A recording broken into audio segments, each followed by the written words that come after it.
Okay, guys, I'm a fucking nerd, and this is my stupid ass podcast. Yeah.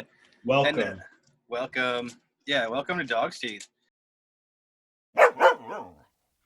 Dog's Teeth, you know, all that. Dude, I got my buddy to make this intro that's like I just took like a small clip of our from the first episode, and it's just like the bit about you being like, yeah, I'll take my top teeth and your bottom teeth. And That's so good. so I took that as a small, like, it's like a 10-second clip, and I sent it to her to do a title. So what it's going to be, it's like, we freeze frame when we're both up in the screen like this. And then it's just going to be like, she's going to like highlight our body, like, you know, almost, just going to be like, almost like the way you're keyed out with the green screen right now. She's going to go around us like that, like freeze frame, and then be like Dog's Teeth. That's going to be our intro, dude. Awful. It's so good. I'm so excited. I told her, like, make it as shitty as possible. Like, I don't know. She's got a lot of other stuff going on, but I want to be like, dude, don't overthink it. Like, I want it to, like, that's on brand for us, you know? Yeah. As unprofessional as possible. Yeah. So we'll get that. Hopefully that'll be in the, I don't know if I should just go ahead and post the first one or wait for those kind of graphics, whatever. But, oh, dude, my green screen is acting weird. Okay. So, yeah. Can you hear me okay? It's using the right mic? Yeah, you sound good. Do you have a special mic going? Not really special. It's the... Oh, fuck. I almost spilled my drink all over. Don't do that. Don't. I have a little Blue Yeti microphone. That's what you're using? Oh, nice. Yeah. Dude, I'm going straight. Good for podcasts and stuff like that. Yeah, it looks great. My my roommate's using my like fancy compressor mic right now, but the last one sounded fine audio wise, and I'm just like straight in through the MacBook. So yeah, that sounds great. Sounds good. Yeah. Keep it easy for me. Although I do like the way most podcasts have like they cover their face with their mic, you know, they always move it around. It's like right there. That way you can like hide a part of your fucking stupid looking face. You know, you're just like, yeah, that's good. Yeah. Put it closer. One to hide. Put it close. You to hide my whole beard. Put it closer to the camera, like just like this, and then, yeah, there you go. Where are you? Your face is disappearing. I'm in space. Fucking headless, dude. Cool, I'm still just messing with my settings. I don't know what's going on. Yeah, my shit looks all right. I'm feeling good about it. Mine is good. I just accidentally took away my ability to see myself on the screen. That's, you don't want to look at just me. No, exactly. My mind. That's why we have to have the split screen. Oh, I don't know if I'm allowed to show this, but I just did. I gotta change my water. That's disgusting. Oh yeah. Well, I don't. You're a true smoker, dude. Nobody's just like after every time they smoke, just let me clean out my pipe. Yeah, well, I know people like that. They're like, ew, I don't want to smoke. I'm like, bro, come on. It's like a week old. Yeah, it's pretty bad. For a week, that's pretty bad. I'm gross, man. What can I tell you? What are you gonna do? Man's gonna be a man. Man's, you know what? We shouldn't get into that. We did that in the last podcast. Oh no. Oops. Dude. Old habits. Oh yeah. Man, dude, I cannot figure this out. What are you doing? You trying to do the settings? You trying to see yourself? Yeah, I just want it to be how it was before I fucked it up. If you go up to the top, you can choose like gallery view, like the top of the Zoom screen itself. Yeah. If it, there it is. Okay. You got it? Yeah, you're a fucking whiz, dude. You fix it. I'm not new to that Zoom shit, bro. Dude, how was your anniversary? It was great. We got out of town for a little bit. Where'd you go? We went to...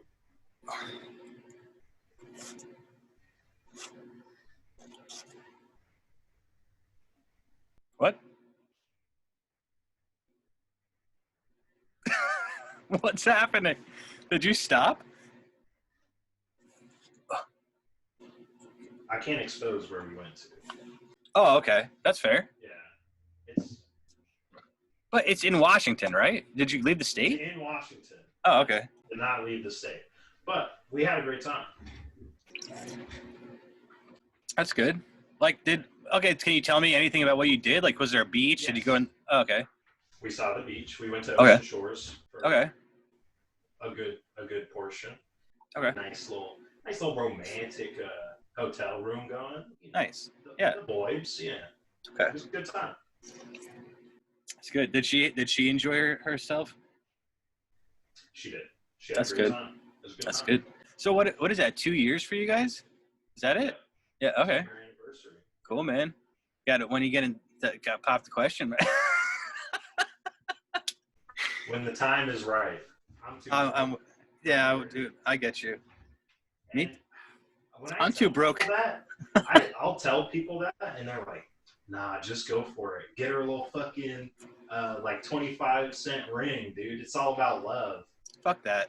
That's bullshit. I don't believe it.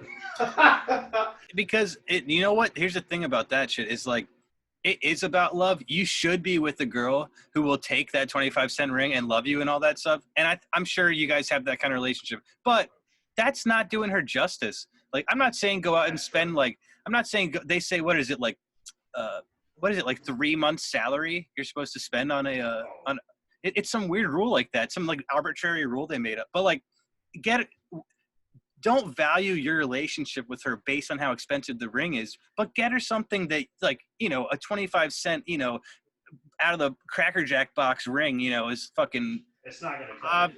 Obviously dumb, right?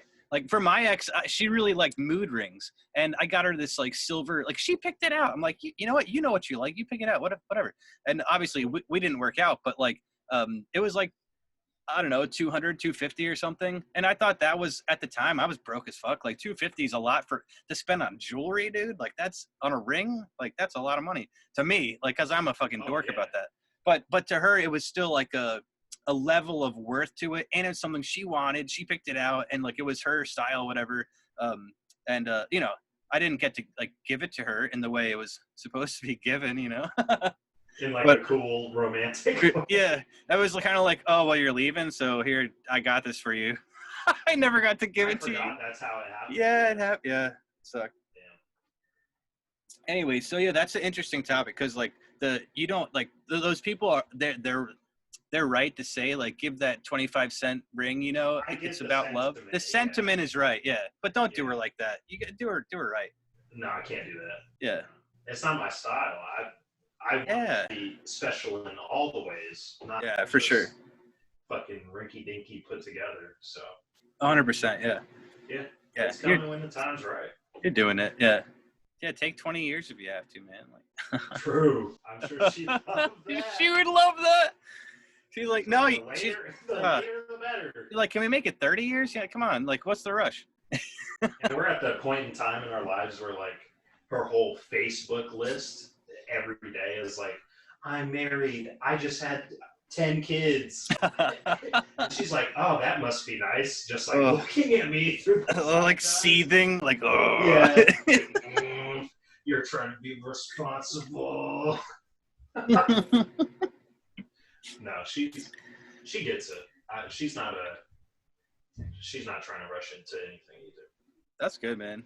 It's, you know, what's funny is like the difference in like age groups I noticed of like the difference between like a big city like New York or something versus like a more small town like, you know, Olympia or like where I grew up. All of my friends from high school, you know, we're Facebook friends, we don't really talk, but on Facebook I see them like they're all married, they got multiple kids and they have houses. I'm like, you know, good, dude, great for them. That's the Delaware thing to do. But it's funny, like all my buddies out here in the city is like nobody. I have like 2 friends that are married, and everyone else is like, and everyone's older than me too. Like, you know, they're, you know, late 30s, early 40s, whatever. And like it's like you're old to get married at like 30 if you're in Delaware or Washington, but like being 45 and getting married in New York City is kind of like, typical for men, at least, you know? Oh yeah. Like, it's just, all I'm saying is like, it's a weird, like, it's a maturity thing. It seems like people in small towns, like, almost mature and like reach that, like, the pinnacle age of like, it's time to settle down, like, faster than the city people. Sometimes I feel like it's more so pressure than anything. Oh, It's you think so? a Like lot of community people. pressure? Oh yeah. Yeah. Because like Yeah. I just speaking to Emily, like her interactions with certain people, it's like nuts. Like people are just from a women's perspective, like, oh, so when are you getting married? Like constantly though. Right. Like Because when's they the have, baby coming? And right. then, like no personal boundaries, no like how are you doing? It's Right. just, When is your baby coming? yeah, it's like, pop one out, dude. Yeah. That shit's weird. But That is as a guy, nobody's like rushing me to do those things. right. That's the thing too between men and women. It's like they say they try to scare women about like the timeline of like, oh well, after 30 it's hard to have a baby or whatever. It's like apparently like there is some like that study apparently is some like old French. I'm totally butchering this, dude. You do not come to this podcast for facts, yo. But this is based on accurate facts, which I forget certain things. But the whole argument of saying like, what do they say? Is it like 35 or 40? They say like women are just like their eggs are done or so. There's it's some number we've heard. I think 30 it gets the chances are slimmer, and then 40 it's like a wrap. Yeah, and all of those numbers are that like that's something we as a culture we know, like we've all heard those same numbers before, right? But that's all the time. That's all based on this one specific study from like 1930, or earlier. I forget, some like old ass shit that like is not even like the science doesn't hold up. So apparently between 30 and 40 women are totally fine. And that's like, I remember looking that up because like my sister was super concerned about it. And then I did some research on it. It's like, it's not as dramatic. It's like, there's like, I fucking love science on Facebook. It's like that Facebook group. It's called I fucking love science. So I follow it, but I think that was one of the articles they shared on there was just like, going into the in-depth, like actual like reproductive health of the women. Anyways, they have a couple more years longer than they think culturally. But I still get the rush and being like an older women pressuring, like, when are you going to have a baby? Yeah, it's definitely real. It's sick. It's so sick. If people were asking me that all the time, I'd be pissed off. Like, bro, it's my life. Leave me alone. Yeah, bro. Yeah, like that's a good point. That's so weird. But also, just as far as living the life of a woman, that's got to be tough, knowing that, like, your time is coming. Like, right. Yeah, because we can be like 80 and still, perform. Still bust that nut. Yes, bust the nut, dude. Like, got those gold diggers rolling around trying to get my money, want a baby. Okay. Yeah, it's gotta be tough. Yeah. That's for some reason, I don't know if this is super related. It kind of is. It makes me think of this author that I've been reading lately. He does lectures online. Brandon Sanderson, dude's fucking amazing, whatever. But he makes this point about like, he's talking about like being a writer, and he's talking about being like a professional versus like doing it as a hobby. And he talks about, he's like, this is all his example, but he's got a friend, he plays basketball, and like, you like to go up and like play pickup games or whatever. Like, do you, like, that friend, does anyone ever say to them, like, do they come up and say like, oh, you play basketball? When are you going pro? Like, and it's something that, yeah, that's true. Like, he has, as when he said he was coming up as a writer, he would tell people like, I'm trying to be a writer. And the first thing everyone always says is, oh, so like, oh, when are you going to get published or whatever? Like, there's this end goal of like going somewhere. Like, you could just write for the passion of writing and, love what you do. You don't have to be whatever. Like, my goal personally is to get published and all that. But his point is really good. It's like, it's just a hobby for some people. The same way going and playing a pickup game is a hobby. Like, you don't expect to become a pro. And so it almost ties back I don't know if it does that well, but to the whole thing where like she's getting bothered by the other women because she's expected that her job is like the same way a writer's supposed to get published, a woman's supposed to have a baby. So it's like, when are you doing it? Yeah. But we don't expectation is Yeah. sick to put on anybody at any Yeah. time. It's just so weird. And let dude, people live their own lives. Like, yeah, 100%. Do what makes you happy. Don't bother other people. hard. Be gay. It's hard for some people. True. Dude, it's tough. Oh, bro. Oh, we were talking about that the other day. Like, just how nuts it is that family will disown people, like, for being gay. Yeah. Nuts. It's disappointing. It's, I mean, I get it. No. Yeah. No, but yeah, it's it's just sad, man. like, how could you care for like a stranger in terms of who they're having intercourse with? Right. Like, but let alone your family member. Like, you're willing to give all that up over something that has no bearing on your life at all. I don't even know how people have like that train of thought of like, I almost get it better if it is your kid, you know, like to judge strangers is like, you know, weird, but like, you know, if I had a kid that like came out, like I could see that internal struggle. Like I would be like, okay, do whatever you want. If you were raised with that like fucked up mindset. Right. Well, and that's what I wouldn't say I was raised with a fucked up. To me, it's just like traditional. I was raised traditionally, but like if I had a kid, like I could see the turning of the wheels in my brain, being like, well, okay, like but at the same time, it's like it's like, dude, you're my kid. Like, what are you know? What changes that? Like, go. Nothing. Love whoever you do. Love everyone if you can. You should. That's like, be gay, dude. Just whatever makes you massively gay. Yeah. Like as gay as you can be, just do that. Like, yeah. Chase the rainbow. Be one with the Is that Skittles? Sponsor us, Skittles. I actually hate Skittles, dude. Ugh. I've never liked Skittles. I do not like them. Like I've seen people put out bowls of if it's like M&Ms and Skittles in the bowl together, and I go, "You're a fucking sociopath." Criminal. And also, what do I have? In what world do you want to like get a handful of Skittles and M&Ms? There's like you have to scoop it and pick them out. Like there's no one in the world who would like both. I guarantee you, somebody's like doing that actively. And they should just be gunned down. Like as serious as we can take this issue, get to be taken that serious. Yeah, like I think like people are out there killing fucking gay people and shit and black people and all this stuff, dude. Fuck all of that. Kill people who combine Skittles with M&Ms. Like that's population control, because there's not that many people who do that, and those people know who they are, and you should just criminals.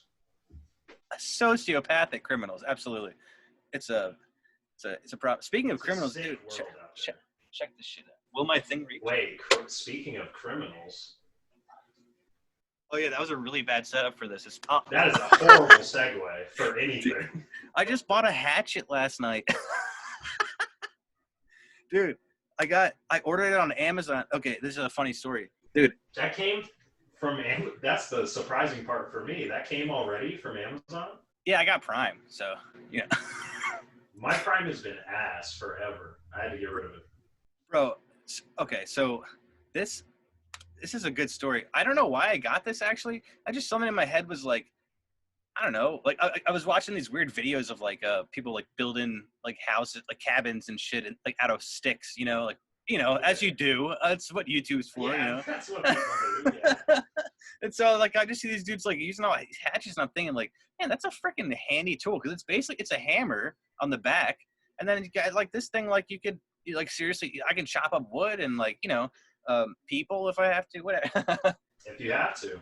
But so I ordered it, and like I can't even explain my train of thought. I ordered that on Amazon, and I wanted to go through to like the shipment details page, because I had when I got like that cheap machete, and like I ordered those arrows out in Washington, so I would get catalogs out there. They sent them to me at Aztec House, and it would be like, these knives, and like they had guns and shit. I'm like, I don't want that. But the knives, it would always say like, does not ship to California or New York. And I was thinking like, okay, like that makes sense. You can't have, you can't be walking around with crazy fucking knives and shit in New York. It's fucked up. And but so I part of this was a test to see, like, can I even order that shit? And so I went through Amazon. I went all the way to the payment page, and I'm like, they gotta have some like they give me New York State sales tax, so like they know I'm here. So like they gotta know I'm here, and like there's gotta be some message that's like, oh, you can't order this item, and they didn't do it. So I'm like, all right, dude, it was like $50 is a nice hatchet. I actually will use this. Like I have trees and stuff I have to maintain out in the back to cut down. So I actually use the tool. Were able to get it because it's a tool. They don't see it as right. a weapon Right. or whatever. But so here's the thing. I don't know my train of thought, but for some reason, after ordering that, I did it all on my phone. And then I went into the Safari and I cleared all of my the settings. I cleared all my Safari like cache settings. It's like erase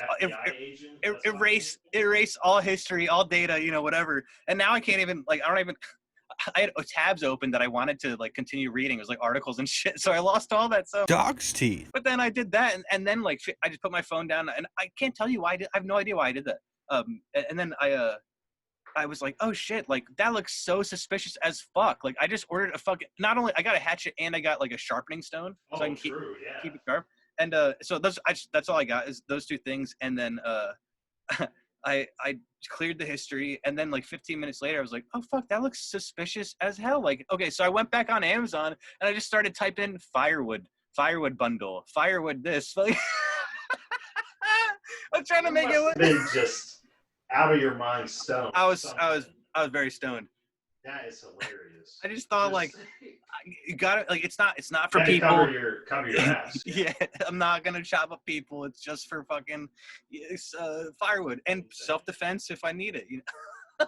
Oh, see now when the police watch this, they're coming to get you. Like, yeah, is that to have a weapon in your house for use of self-defense? Does that count as like preordained crime? It's almost like you're planning. What's that movie? Minority Report? Yeah. Yeah, maybe. That movie's fucked. I don't think so either, because like really you're allowed to shoot people in like other states. Like they come into your house, you're legally allowed to shoot them. And like you buying that gun years ago, like that, there's no way they could see that as like forethought of murder or whatever. Like that would be a strange lawsuit, really.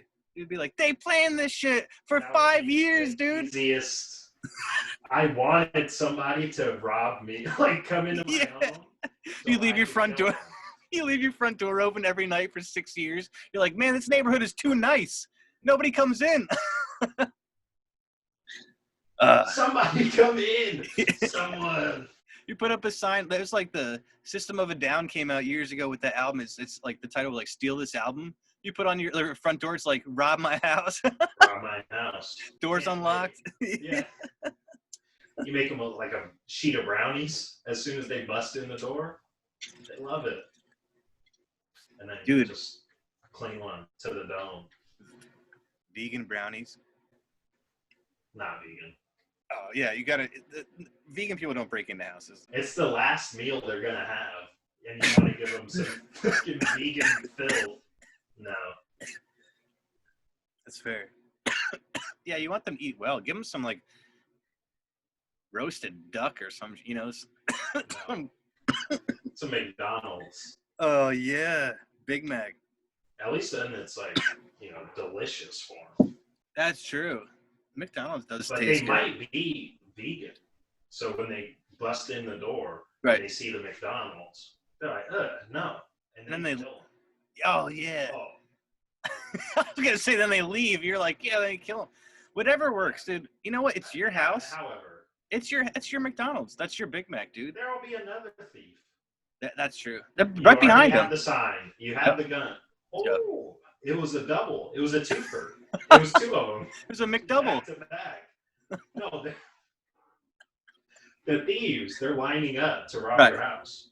The one guy, he's like, I got here first. And then he saw the McDonald's. He's like, nah, I'm cool. Next guy, though, you get to kill him. You get to, but the first guy's like, oh, wait, they're killing people here? I want some. And then he's like. I want some killing or I want some death? But to die. Yeah. Oh, okay. Yep. Naturally. Yeah. Because if he won't eat McDonald's, He just wants to die. This is a sick ad campaign for McDonald's, right? It's a sick ad campaign for veganism. It's like, dude, eat nothing but leaves, and you will die a horrible death inside someone's house trying to rob them. That is the fate of all vegans. You know what? There was an article about that somewhere. Yeah. Forbes. It said if you wear a mask, you are vegan, and you won't be happy. Don't wear masks. Be vegan. Eat Jell-O. Wait. Take that out. Cut. Yeah. Cut. You know what's fun? You haven't seen the edited thing yet of the last one, but there are quite a few moments of like where I left it in where you're like, you just like cut. Yeah. But I leave that in. Yeah. Oh, but you actually cut the. I cut the. I cut. No. Oh, you did that a few times for things that like didn't need to be cut. They were just it was part of the bit. Right, but then there are parts where like if we need to take the whole thing out, I just took the whole thing out. I didn't make a joke out of it because I don't want to keep people like oh, what are they talking about then? Well, who cares? Like I don't want there to be a mystery. It's a fucking podcast. Like when they do that in some podcasts, really? Where they bleep stuff, it's like just. They put that on their Patreon. I just like to know that they're willing to go there, but maybe not for the public. That's what take things differently. Right. They do that for Patreon and stuff. Like that's the. Like, do you know Flagrant 2 with Andrew Schultz? He's a comedian. I hate him. Really? I don't like him. Oh man. I don't think he's funny. He has his writing for these like little Instagram things that he does. Like I feel like he does it. He used to do them once a week, but about whatever, like what's going on in the world. Like the writing for that, it's like. It's like Trevor Noah kind of like Daily Show shit. Like there's a picture box over his head and he's like talking and making jokes or like the Weekend Update on SNL. But to me, out of all those people, he was the best one at that. But anyways, him and that other comedian, that dude, Akash something, I don't know, Indian dude, I forget his name. But they do a podcast together and they do shit like that where they'll bleep out and like, and mention they're like, if you want to hear what we just talked about, like that, you have to join our Patreon thing. Like, it's like a paywall. I also hate that. You hate that? Then do it. It's a smart business move. But if you're not into it, I'm also not into it. I'm not going to pay for their Patreon. I like their podcast. I think the dude's funny. I'm not going to fucking pay for your shit though. I don't expect anyone to pay for our shit. But like, you got to give them something. Not only that, but it's like, what could you possibly have said that I just need to give you $5 for? Right. Like, because you said a naughty word that you didn't want to say on the podcast? Right. Like, with the exception of, like, our stuff from last episode, we have some, like, substantial shit that gets talked about that, like, shouldn't be said, that, like, gets taken out. So, like, I could see some of that, but it'd have to be from people who are actually interested in what we have to say. Nobody cares what we have to say. Why would they care, dude? Who are we? Like, like... That's I don't think anybody should care what Andrew Schultz has to say about anything. Yeah, I don't think anybody does. I really don't like him. Yeah. He's just over the top, like trying to be funny, I feel like. Yeah. I've seen like he does a lot of sports stuff too. I wonder if like you know more about that and like have a super different opinion than I don't, so I don't know anything about that stuff. Like, you know what I mean? I don't know. Maybe. Yeah. I don't know. Well, dude, okay, fuck that guy, whatever. Speaking of sports, dude. Fuck Andrew Schultz. I still watch his podcast, though, but yeah. What are you doing with sports? Like, what's going on? Like, they're doing... Chiefs, baby. Are they, like, is football happening? Oh, wow. Football is happening. There's a lot going on. I could have my own sports segment, but you wouldn't really understand. I mean, dude, I guess what I'm trying to talk about is like pandemic related. Cause like, I know that like, I'm pretty sure like basketball, they have like, fake, like, fans or like fake, like statues they were doing at baseball, the Angels. Like, what's going on with that shit? Are they like bringing people back, or is it like, they're really trying to do this fake audience shit like that? To me, that's insane. The NBA successfully did it. So they're the only ones I'm pretty sure that have done the whole quarantine and playing. Because they're in that bubble, right? Quarantine, they're doing the bubble, yeah. So Yeah. players are like stuck in their hotel and their training facilities. Right. And they're not allowed to have people in. Like, people couldn't see their families during this time. Excuse me. I've been drinking apple cider. Whoa. Like hard cider? Yeah. No. Classy. But the NFL, they're doing like limited capacity at their stadiums, but they're still having fans in the crowd. But do they have mixed, like, you know, cardboard cutout people mixed in with the fans, or? I don't know. I'm not sure. Because that's weird, right? Was it baseball or basketball that did that with the fake cutouts? Did like virtual fans. They did like people on Zoom in the stands. Oh, okay. Celebrities in the stands, like watching weird. The game, and they'd be like when something cool happens. Like. Oh, okay. Yeah. So You're. It was cool. I mean, at least they did it right. They weren't like putting people in jeopardy, and I don't think there were any players that got COVID during the time they played. The season just ended. The basketball season for basketball, yeah. Yeah. Football's still going on, right? But football's still getting players testing positive for COVID. So, like, I saw just a headline for it, but like the Patriots canceled practice because of someone. Oh yeah, they've been canceling practices and all sorts of shit. They've had to move games around. Like, whoa, yeah, damn. Can't keep them on schedule because players are just getting COVID. This shit is so bizarre, man. Like, could you imagine, like, a couple of years ago, like, this was gonna be what we were looking at? Like, it's nuts, yeah. It's like none of us thought about it. We're like, yeah, whatever. Like, it's just life. It sucks, but I didn't even remember life before COVID. I know, right? It's a different fucking time, man.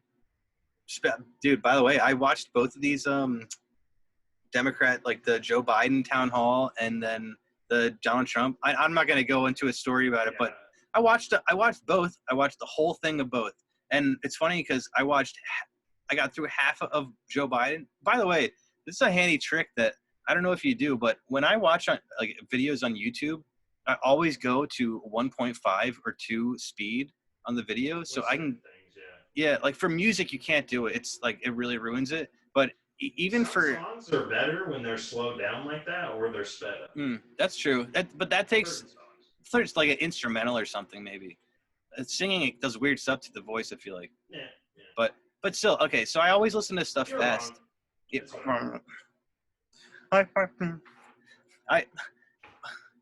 I listen to shit fast. That's what I'm saying. And I could only get through halfway through Joe Biden shit before I was like, I can't take this anymore. So then I switched over to Trump. This is all on YouTube, the live stream shit, but it was already recorded. So you were watching it by the person, not like the whole.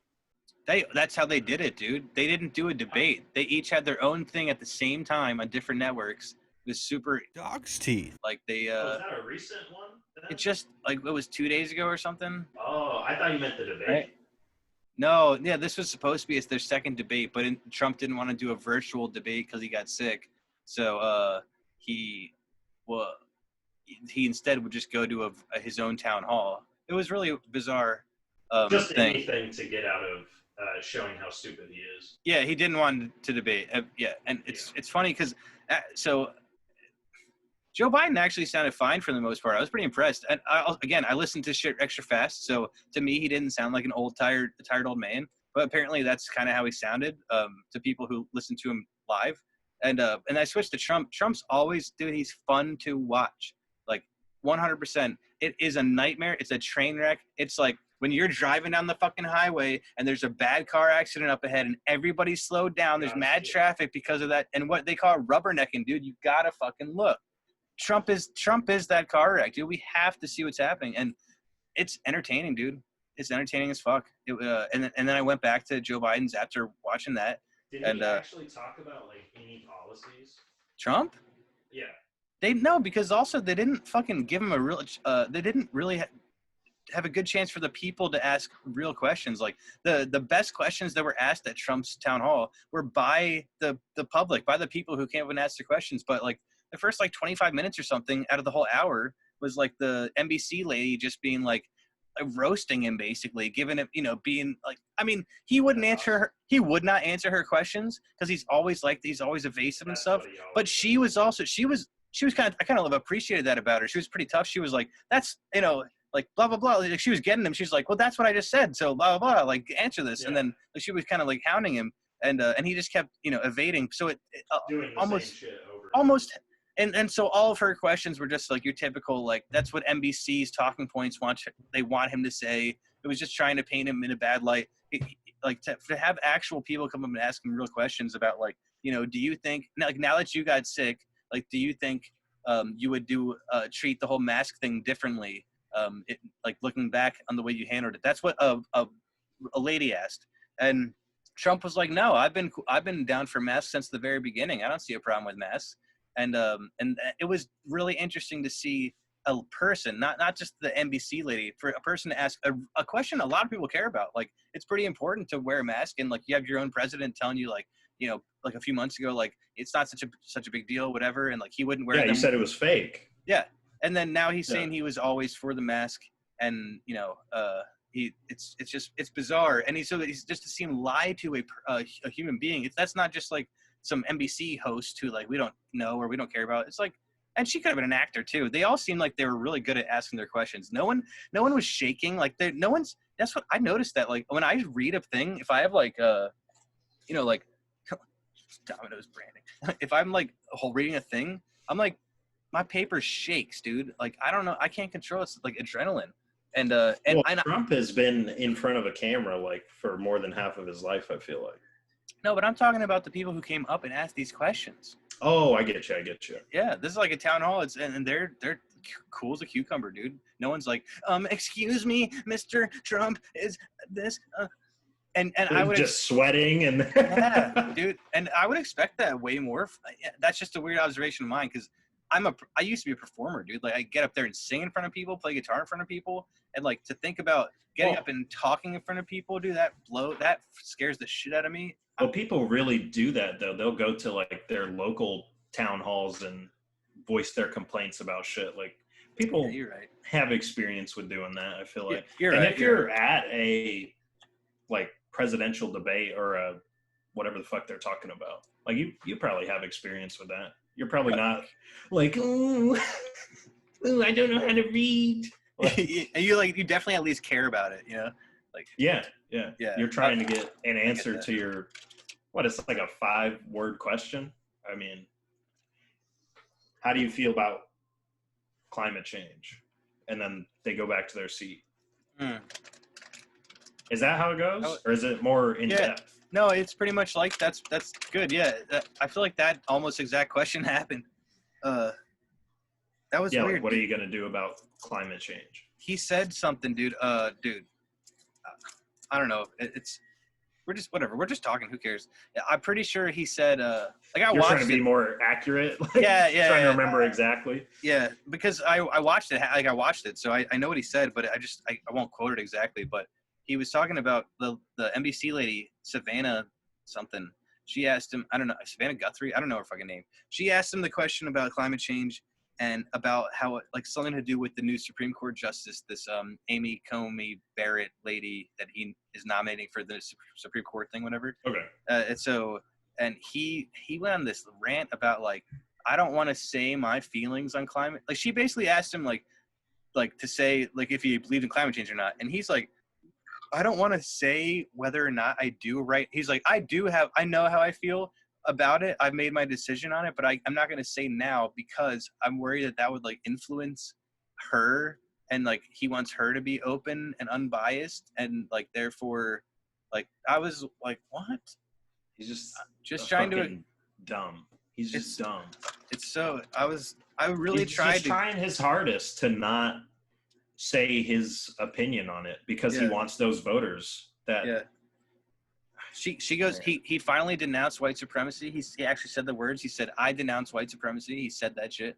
And then So the lady goes, this is what QAnon is, blah, blah, blah, explains QAnon. And she goes, do you denounce them? And then Trump's like, well, I don't know what QAnon is. And she goes, I just explained it to you, Mr. Trump. And he goes, but this is good though too, because she got him there, but he goes, yeah, you just told me that, but just because you said that doesn't mean that's the fact.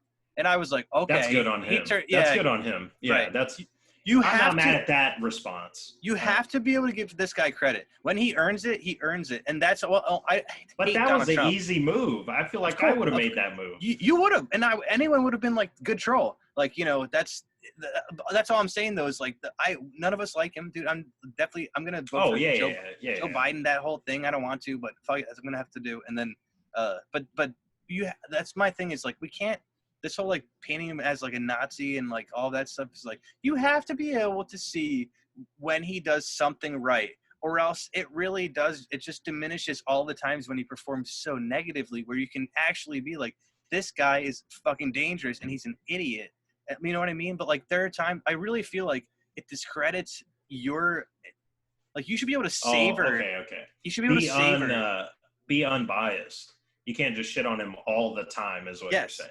Yes. Yeah. And in the same way that like, when he does do something fucking dog's teeth and stupid, you can be like, really enjoy it and be like, yes, because it's like, it's not just like some fucking, he's all the time. Like we're past that point though. Like, he's already done everything in his power to show how unintelligent he is, and how he's just he's playing the race game right now. He just wants all the racist, like, middle Americans to vote for him. That's what he's banking on. He can't get the intelligent people. He can't get like staunch Democrats. He has to go for these like scum of the earth Americans. That's who's voting for him, and he's all for it. That's why he didn't denounce white supremacy in the first place, because that's who his voters are. Like, yeah, I wonder how that plays out with his thing from the other night then, when he said like, I denounce white supremacy. Like, do you think there are gonna be people in like the South being like, I can't believe he denounced us, No, because they're gonna say this exactly. He had to say that, but we know how he really feels. Like, that's point blank. That's good. That is good insight, dude. Yeah, it's the fact. They're gonna say, oh, he just had to say that, like, to get all these fucking liberals off his back. But we know how he really feels. Bro, that's a really good point, man. That's insane. It's so much like mental gymnastics, like flipping around, like rationalizing, justifying things that like, it's unimaginable. It's easy to do, like, to that demographic. I mean, they're already not very intelligent for having the opinions they have, like just hardcore Christians. Not to say all Christians are evil or anything. Yeah, we know who we're talking about. Evangelical. The people who like take the shit way too far. Like, he's got those people, and just people who are like inherently racist, like, are not the most intelligent people. So it's easy to throw them in those gymnastics. They have no defense against it. They can't see that they're being brainwashed. Like, 100%. Yeah. It's like, it's some really sad, like, subconscious manipulation, and they enable it themselves. So it's like the snowball effect that just like, it's a huge cycle. Yeah. That's why he's gotta go. We gotta get him out of here. Yeah, seriously, it's so weird.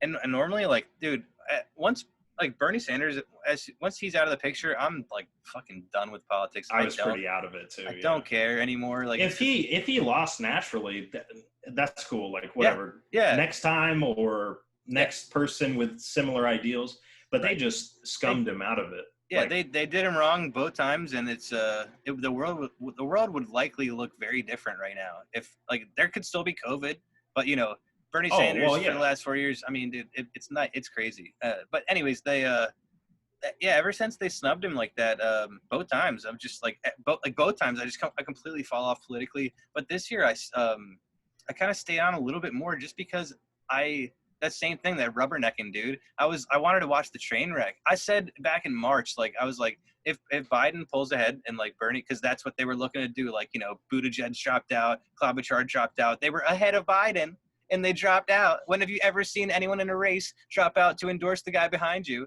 It makes no fucking sense. And it was all this crazy game they played just to get the squash Bernie.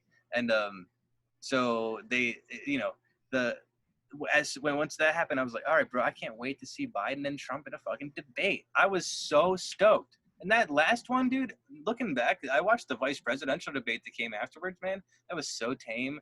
Like, Kamala was so, reserved, and she, had a few good ones. Mike Pence was actually sounded really good for the most part. Like, he definitely is a nut bar. Like, he's weird. Oh, yeah. But he sounded exactly how you expected him to sound. And professional. He sounded professional.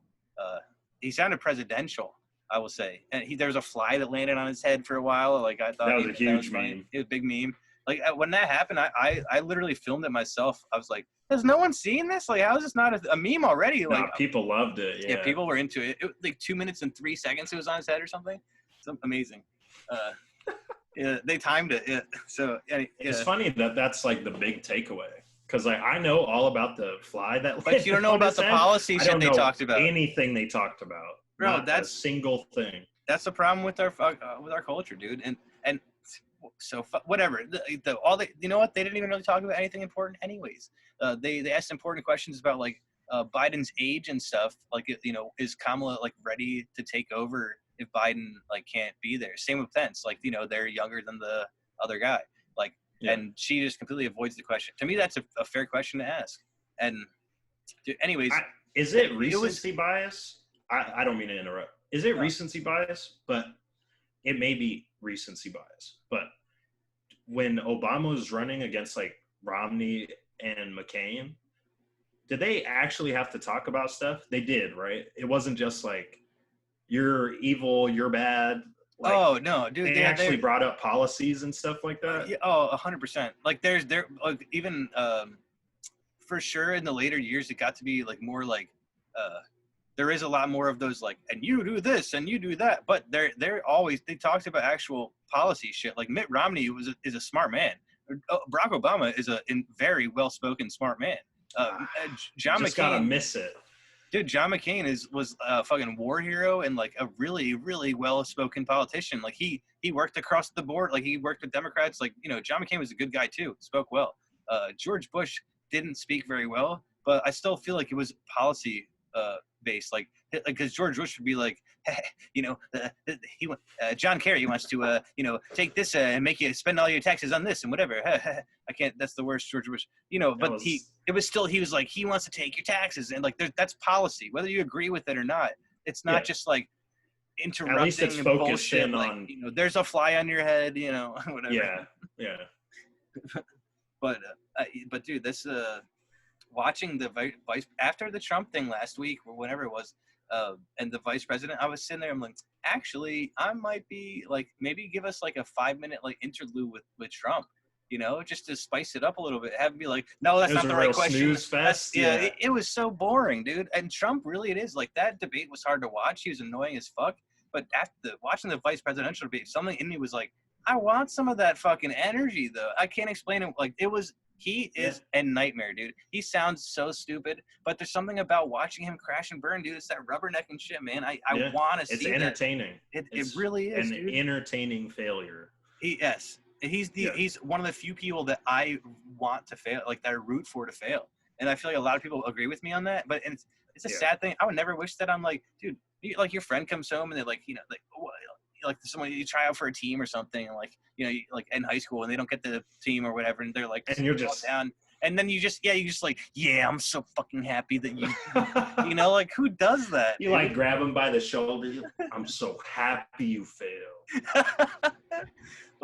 It's just this. He might be the only guy I've ever felt that way in my life, which is so funny. But it's a weird. It's a fun feeling, dude. I root him on in the funniest way. Yeah, he's a polarizing character for sure, and that's all he is. He's just a character. Oh yeah, dude. It's all this whole thing has been a reality TV show. Sometimes I wonder if am I even still alive, or is this this is a simulation? Weird, some fabricate. Of course Donald Trump's president. I watched The Apprentice when I was a kid.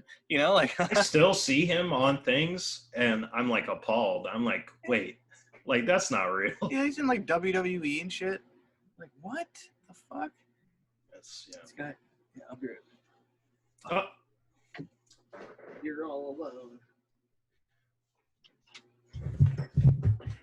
this podcast. Oh, I forgot you could still hear it. Oh, yeah. This podcast is Dog's Teeth. I was gonna give us a fake sponsor, but Oh, dude. Oh, do you want to hear some podcast ideas?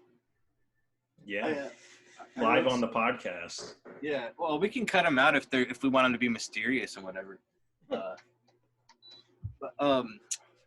So, okay, I wrote some of these down, but my first idea was to have like I was saying like on the last one, we should have a third guy who like sits there and fact checks and stuff, right? But like, Yeah. I don't want to have to find out. We have to like pay a guy or something. I don't want to fucking do that. I'm cool. Yeah. So I had this idea of like inserting like in post production when I edit, like we could have bits where we say like, we'll ask this guy to check up on it, and then actually like it's like I'll be that guy later, and then I can paste in like images and stuff.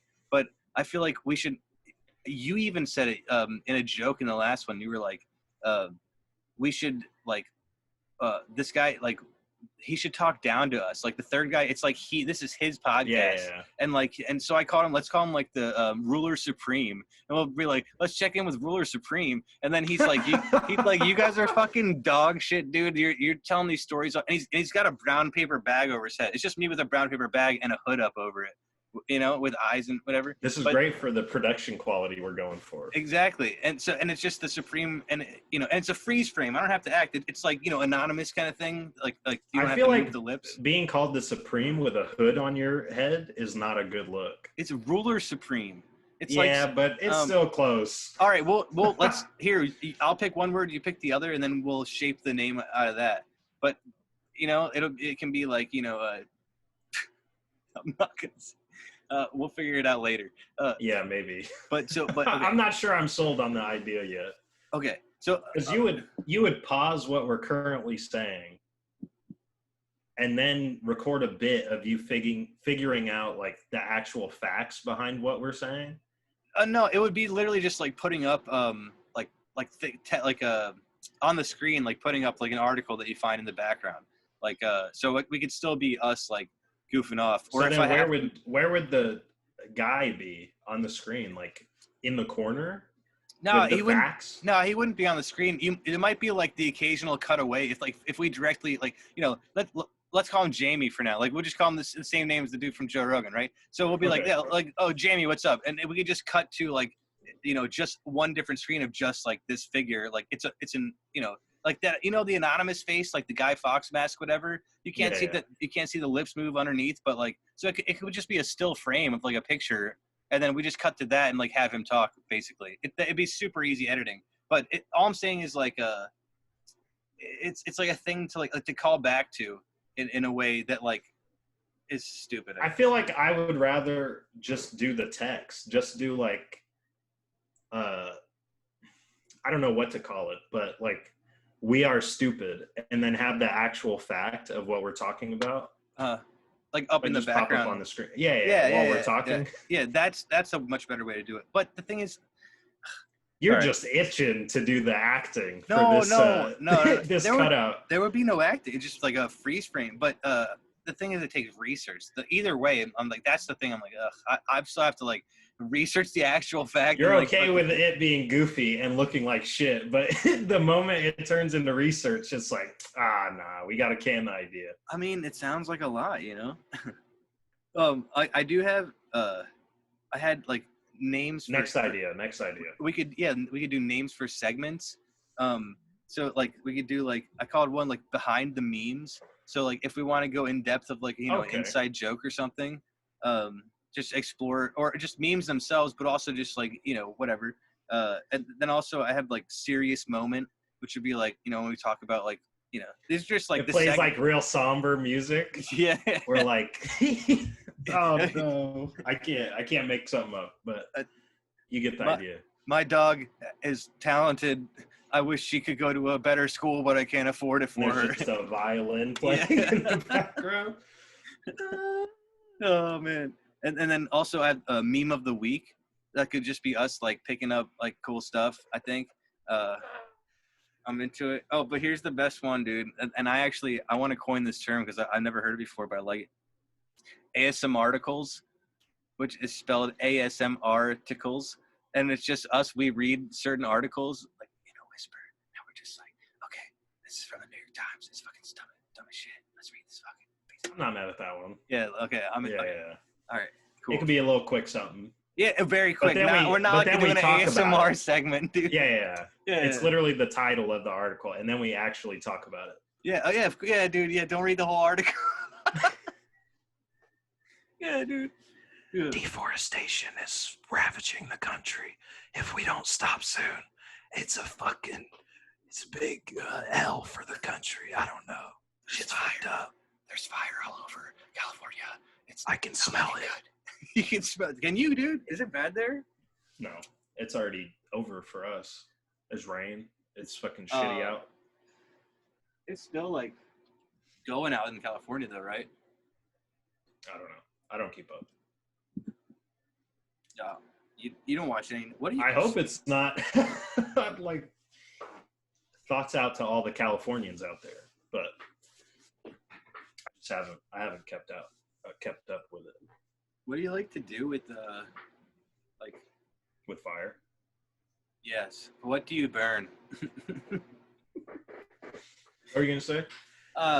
It's just like, okay, so because I feel like I just talked your ear off about politics, but like, Oh yeah. you're not into it. So like, what do you do? You follow sports only, or like do you like music? No, I do like, sports. I do games, music. Oh, games, yeah.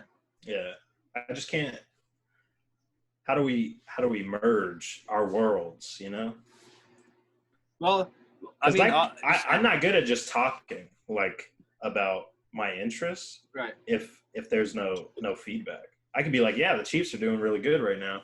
We're gonna win the Super Bowl this year. You think so? Oh yeah. Because I know football though. I used to play Madden, bro. Like I understand football. I just don't follow it now. So I don't know who's doing well this year. But maybe you told me like what their numbers were. Like like what are they, like 14-0, or like how many games have you how many games have played? There's been like 5. I think it's week 5 or week 6. Okay. Of the NFL.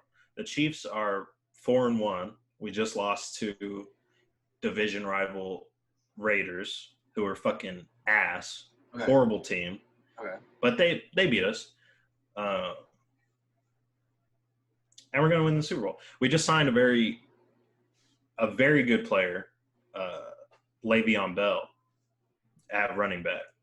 So he's going to make our offense even better. And that's the best part of the Chiefs.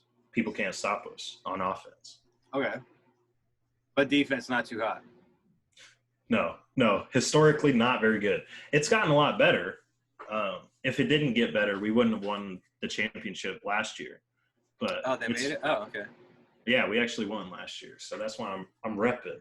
Wait, you won the Super Bowl last year? Oh yeah. Shit. Oh, dude, I didn't pay attention. Who'd they play? They played the 49ers in the Super Bowl. Really? Yeah. And the 49ers were like smacking us around for 80% of that game. And then we turned it around on them. It was nerve-wracking.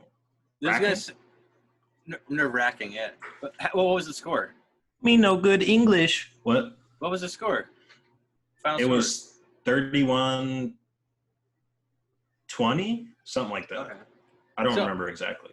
So just for context, this is going to sound really dumb, but do you remember the act, like the halftime act that year? It was I want to say it was like a newer artist or something. I think Shakira was actually part of it.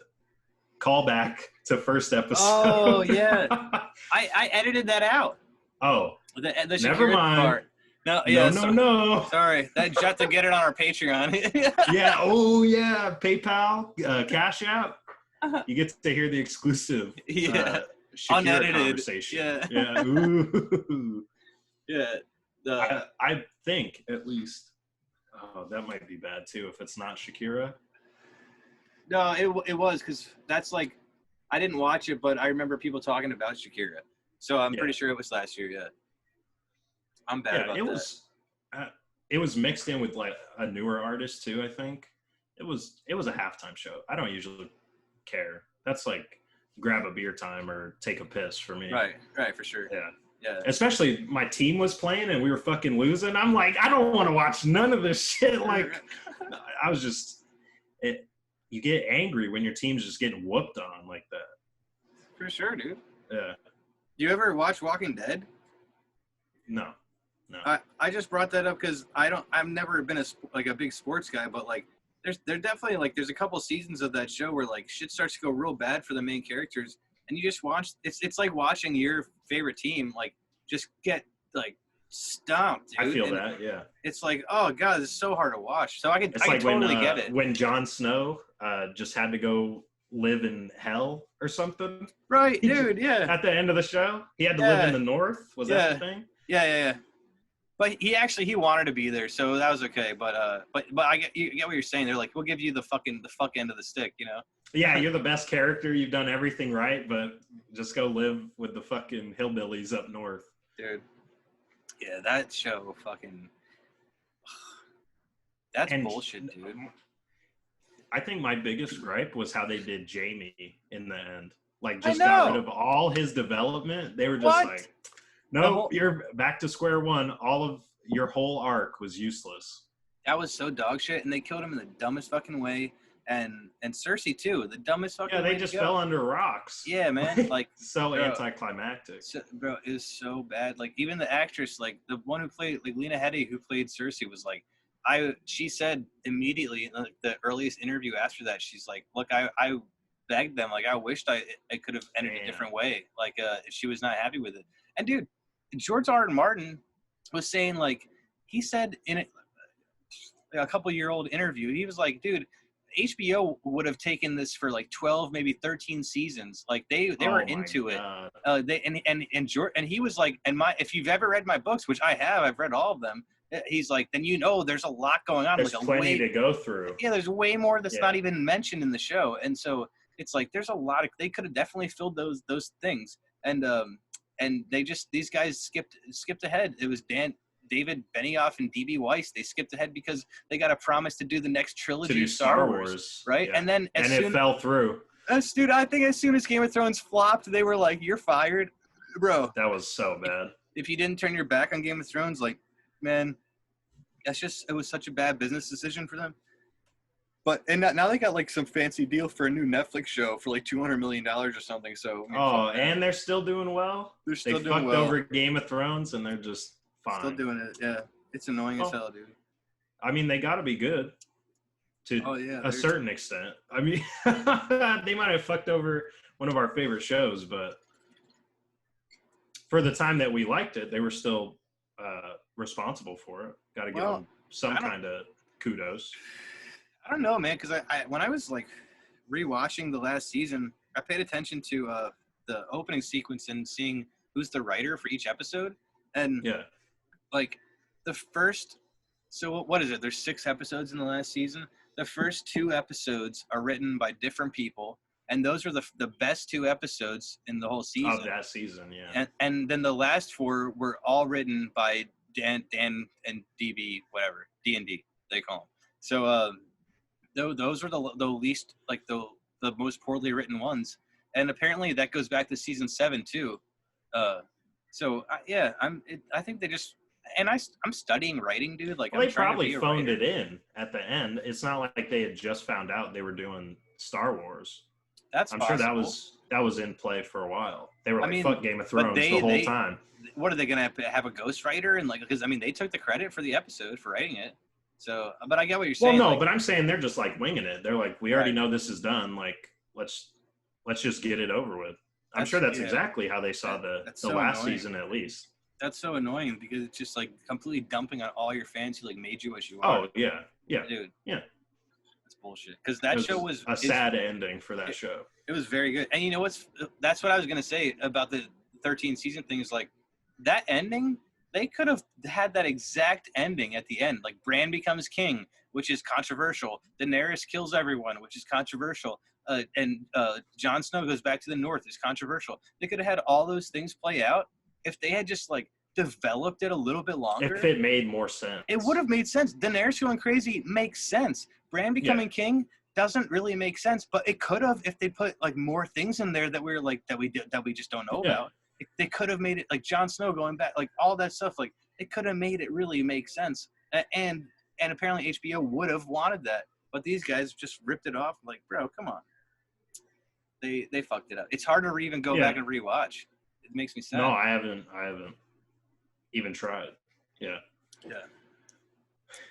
Man, anyways, there's new shows. Yeah, for sure. Life must go on.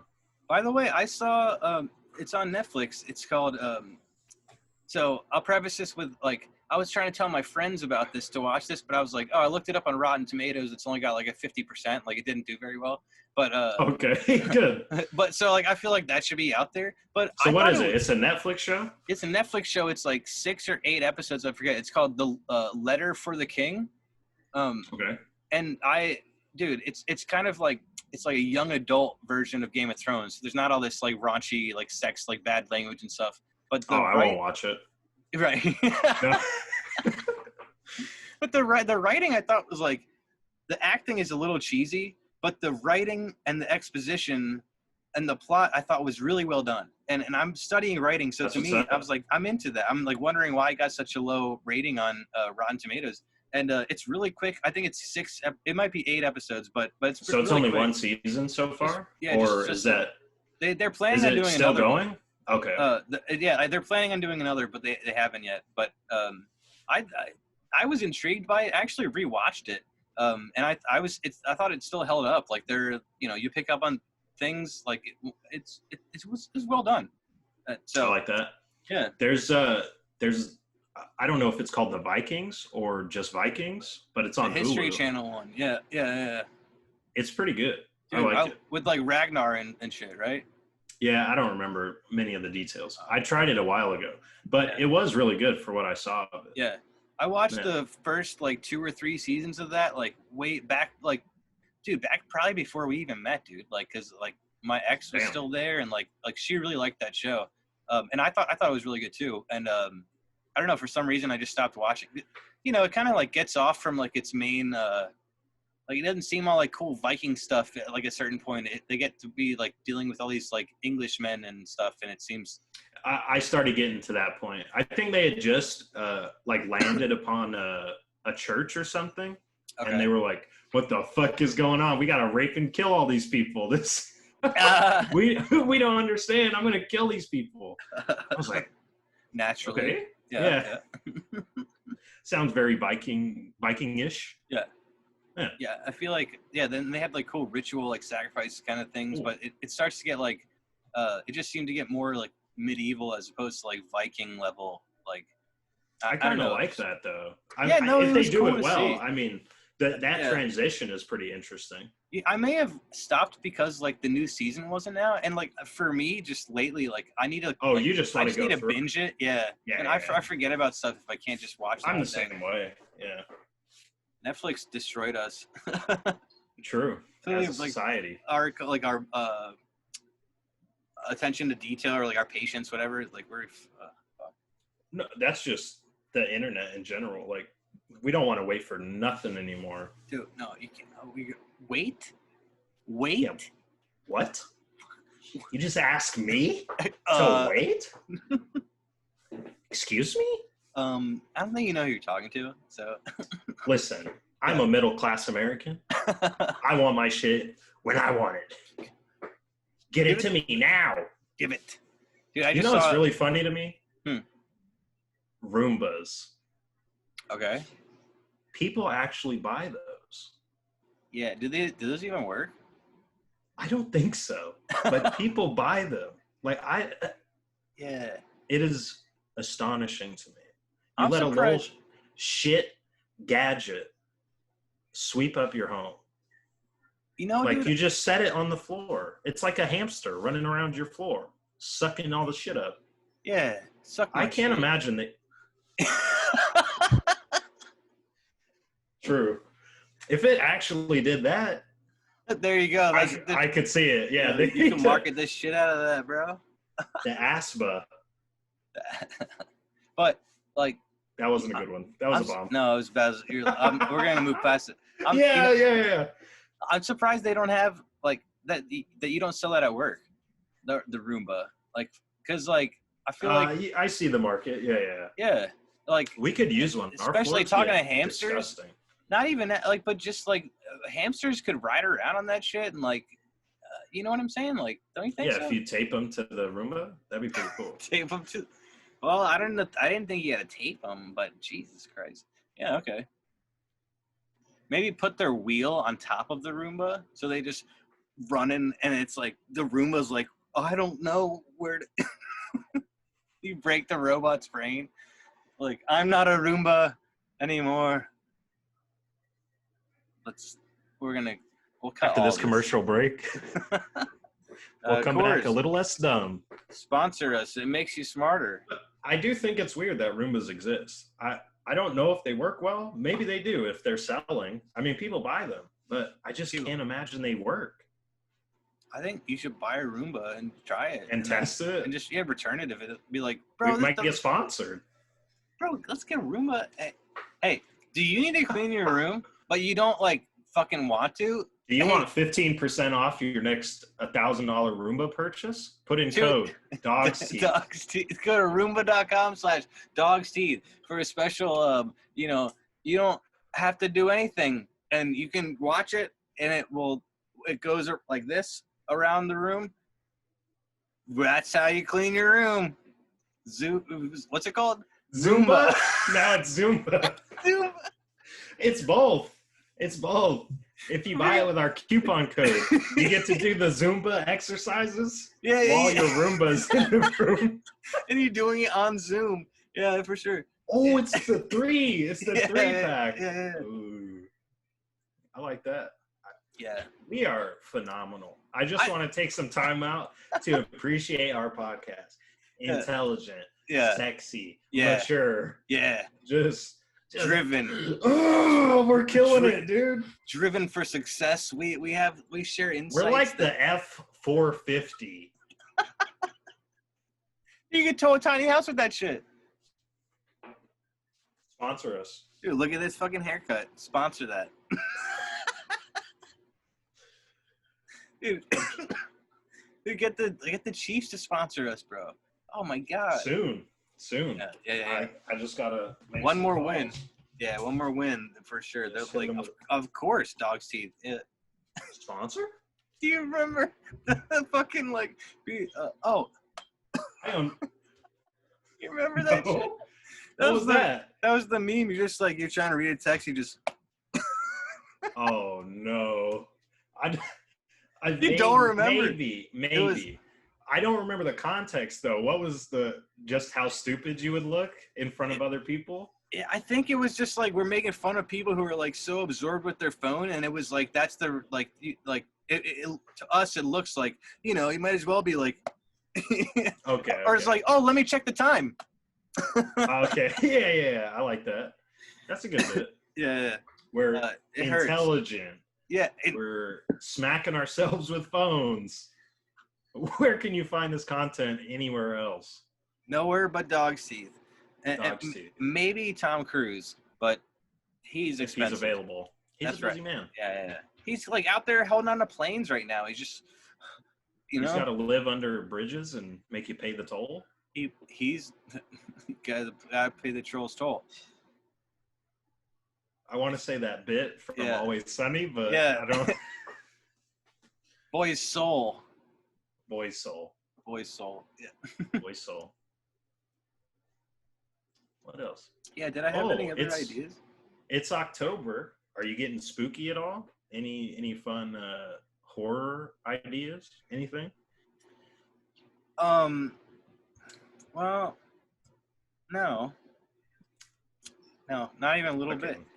It's also Party pooper. Well, it's just like they don't trick or treat here. Oh. You know, dude, it's so weird, bro. Kids, because there's fucking weirdos in the city.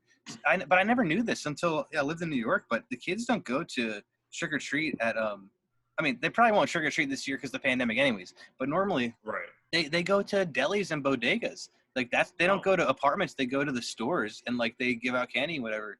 And it's That's nice. Yeah, it's really nice they do that, but yeah, it's so, to me it's like so bizarre, it's so weird. Like I grew up in a suburban neighborhood, you know, and like yeah, it's just so different. And well, it's not like homes in New York. It's yeah, just it's like where apartment you're buildings. sleeping. Yeah. It's just where you're sleeping for the week, and then you're like at the next apartment. Well, hopefully longer than a week. Jesus. Well, I don't know how New Yorkers get down. I would assume. Yeah. Well, you want a place to fucking call home eventually. I would imagine there's like community events for stuff like that for the kids, like at the local YMCA or something, like coming out, like get some even candy. Just like the local like tennis court or whatever, you know, it would be shit like that. Just booths or something.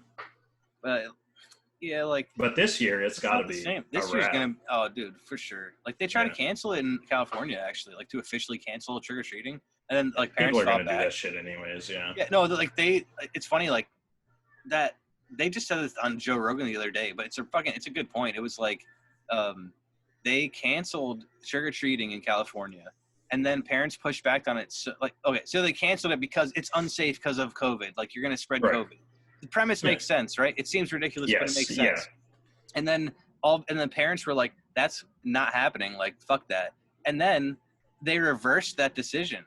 So guess what? Like, what does that make you look like? Like, it looks crazy. Like they're able to say it's going to be too dangerous. You're going to spread a dangerous disease, right? And that's their ruling. And we rule you cannot be here. You can't do this thing. I guess I just don't see the point in reversing your idea. Like they're already going to do it anyways. So you might as well stand on your policy. But that's exactly the point. Is what I'm saying is like the fact that they reversed their own policy. Like they were just saying it's out there to save lives, and then all of a sudden they're like, okay, never mind. Hey, like, fuck bro, these that lives, makes you bro. look. Yeah, dude, that's exactly what it sounds. Bro, it looks so bad. They should have just not. That was a stupid ruling.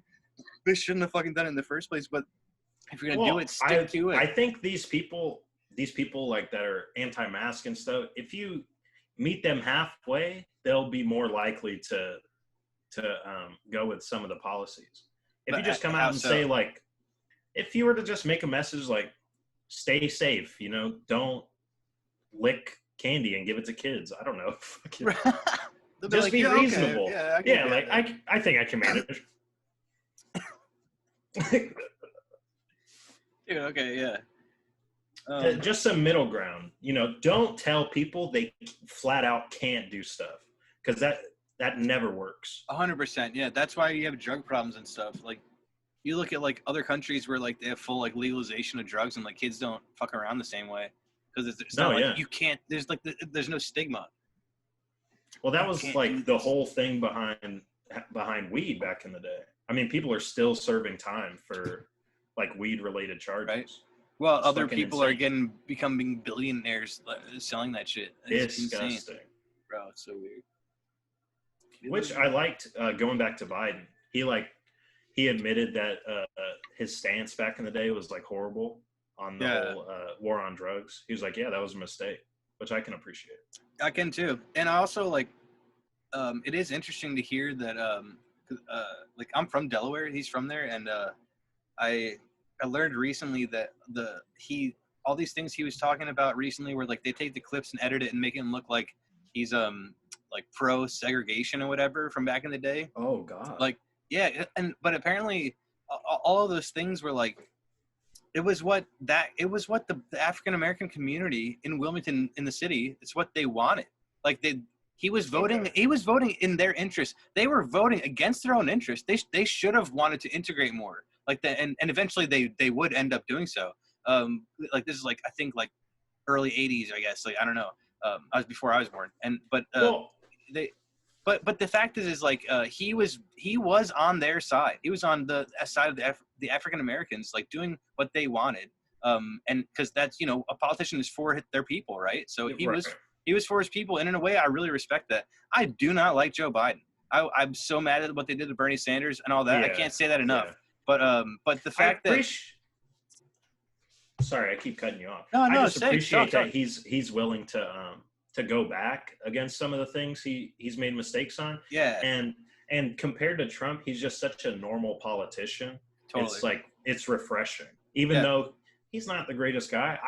Early in the race, I was never fucking go Joe Biden, but just the fact that he's somewhat normal is nice. It's refreshing. It is, yeah, I agree.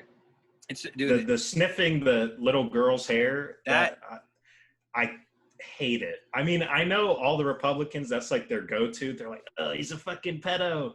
But it's not good. It does not look good. Yeah, we talked about this in the last one. Like I was saying, like maybe it's affectionary, but like it looks like way more than that. Like it looks super weird. He needs to learn like, I mean, there's a picture of him, there's a picture of him holding a baby.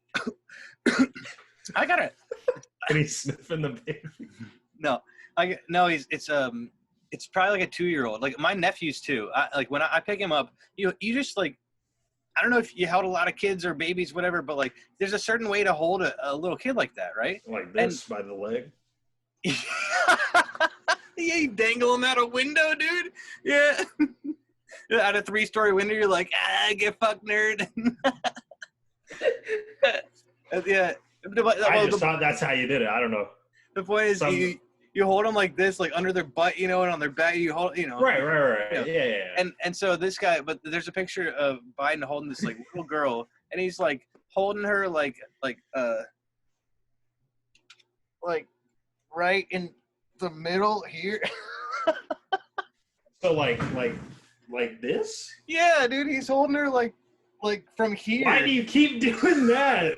I don't think he's like between the legs passing the baby to himself. No, that's what he's He's got one hand under, like inside the crotch on both legs, and then it's just like it was like, what? That was terrifying. Oh shit! I can't see anything behind. I know. No, Emily just like shoved candy under the door. I was like, oh, she must be opening a door. I just looked behind me. There's nothing but candy on the floor. Well, it's Pennywise. It's Joe Biden. It's Mike Pence. Sorry, I interrupted that. He was like cupping the child. He was just really holding close to his lap. Is that he was holding their lap. Like like a crotch grab. It's not. But usually you would just hold the buttocks. Yeah, exactly. Okay. Yeah, so it looked fucking weird. He was like, yeah, he's like Thanos with his fucking power glove on a kid. Man, listen, vote Joe Biden. We don't. This is fake news. Yeah, what are we talking about? I don't even know. Ruler Supreme, put that shit up. We need to cut Ruler Supreme.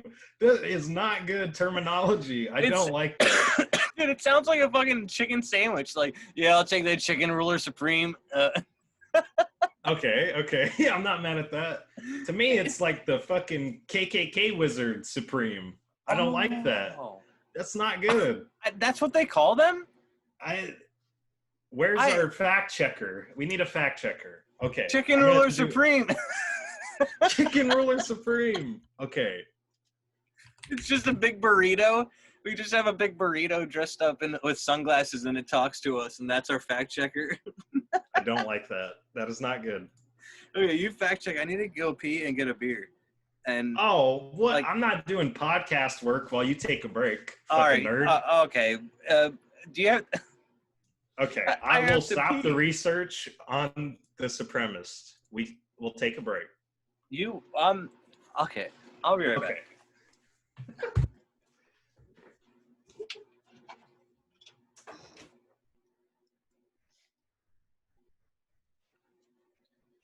You're watching Dog's Teeth podcast. Cool.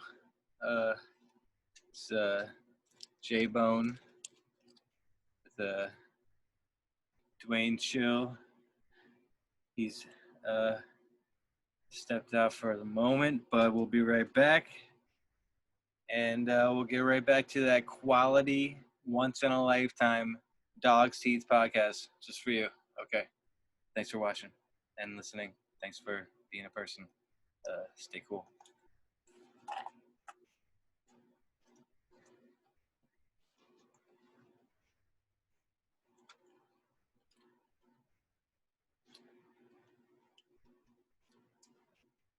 Dog Seed Podcast. Not sponsored, but we could be, or we course be.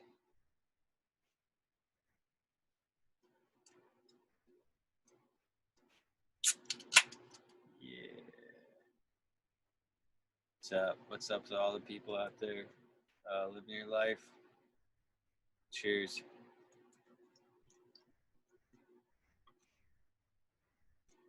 All right, so I don't know if I'm gonna have to cut all this or not, since Dwayne Chill is not in the room, but that's okay. We can. You want to go in? Oh, he's back! Look at this guy, stepping up. Whoa! Yo. Whoa! Here he is. You just saved me from having to do a fucking monologue there. Were you getting into one? No, I was not. But I was about to. Oh, okay. Yeah. What were you just looking up? The supreme word and how it makes me uncomfortable. Oh, yeah. Yeah, let's get into that. Do you want to? Well, we should find a name for this guy. Because I do like the idea of being able to, like... I don't like the guy. You don't want it to be a guy? Let's just do the fact checker. Okay. We just fact check and throw it up there. If we're stupid about something, we can say, in reality, Right. Okay. this and this and this. Okay. All right. I'm cool with that.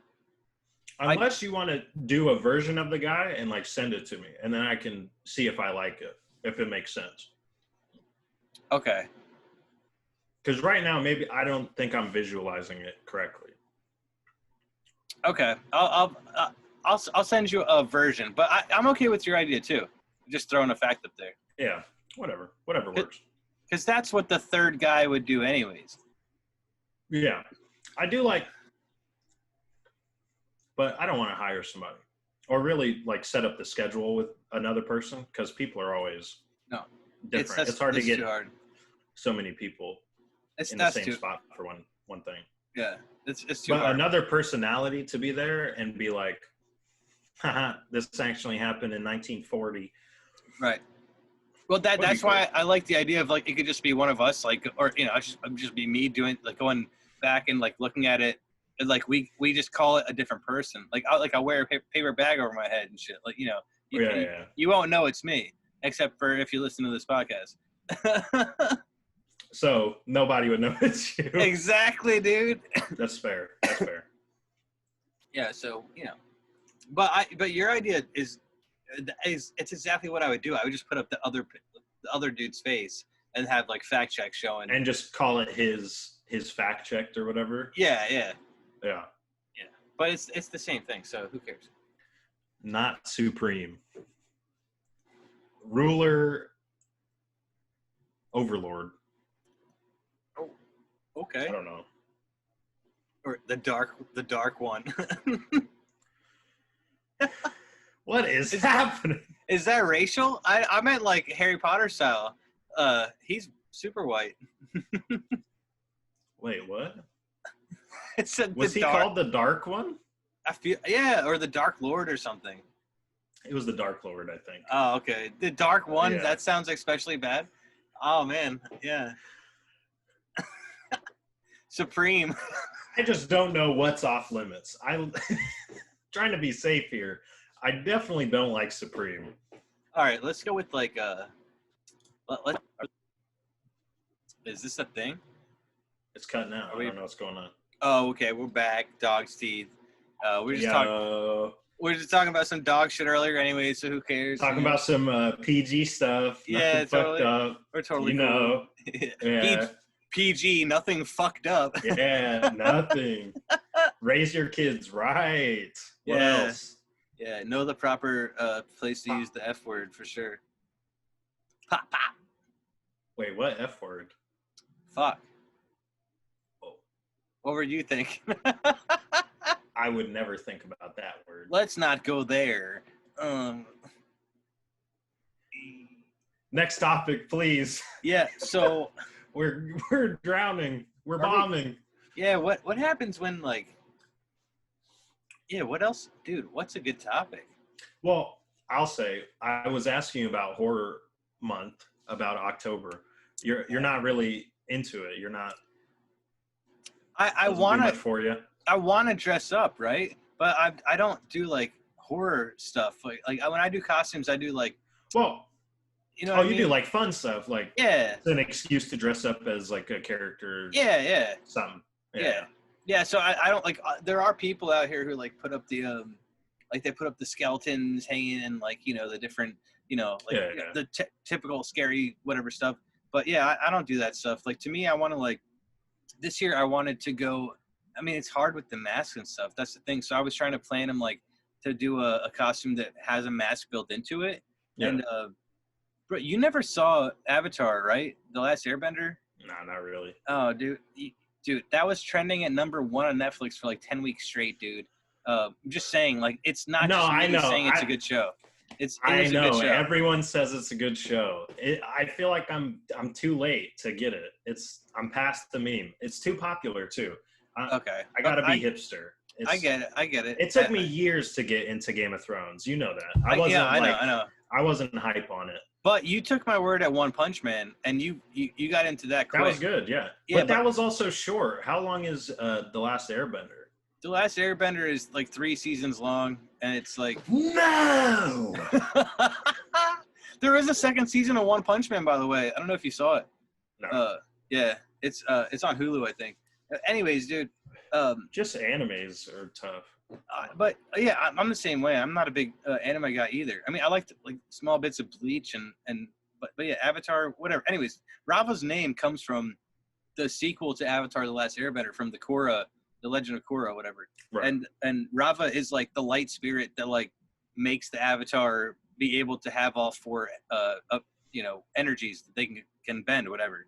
And so this year for Halloween, I wanted to go as there's this really cool like 2-part episode. Actually, if you don't want to watch the shows, you can watch just this 2-part episode, and you would get where Rava's name comes from, and you showed me already. I showed you those 2 episodes. You showed me the clips, the YouTube highlights, something. Okay, whatever. I've seen the memes. Okay, what does this have to do with Halloween? There's a scene in the early in this. It's one of these 2 episodes where they're introducing Rava, and they introduce the first Avatar, and he has when he like goes in to steal, like he steals fire from the lion turtle, and then he goes in to like get food for his people to like help like feed people, whatever, and he uses fire, and that in that scene he has a mask on, and so to me it would be cool to like have Rava and me go out together, like she dressed up as Rava. And then I'm Avatar 1 with the mask. That way I can be COVID safe with the mask, but it makes sense to have a mask because that's the outfit. So so that's why I brought it up. But also you should watch that fucking show, dude. It's a good show. I'm not gonna watch it. Maybe in like 4 years. Okay, I think my disdain for the show comes from the Aang character. I think he's like whiny and annoying for the episodes I saw. I'm not sure if that's the case. It was like early in the show.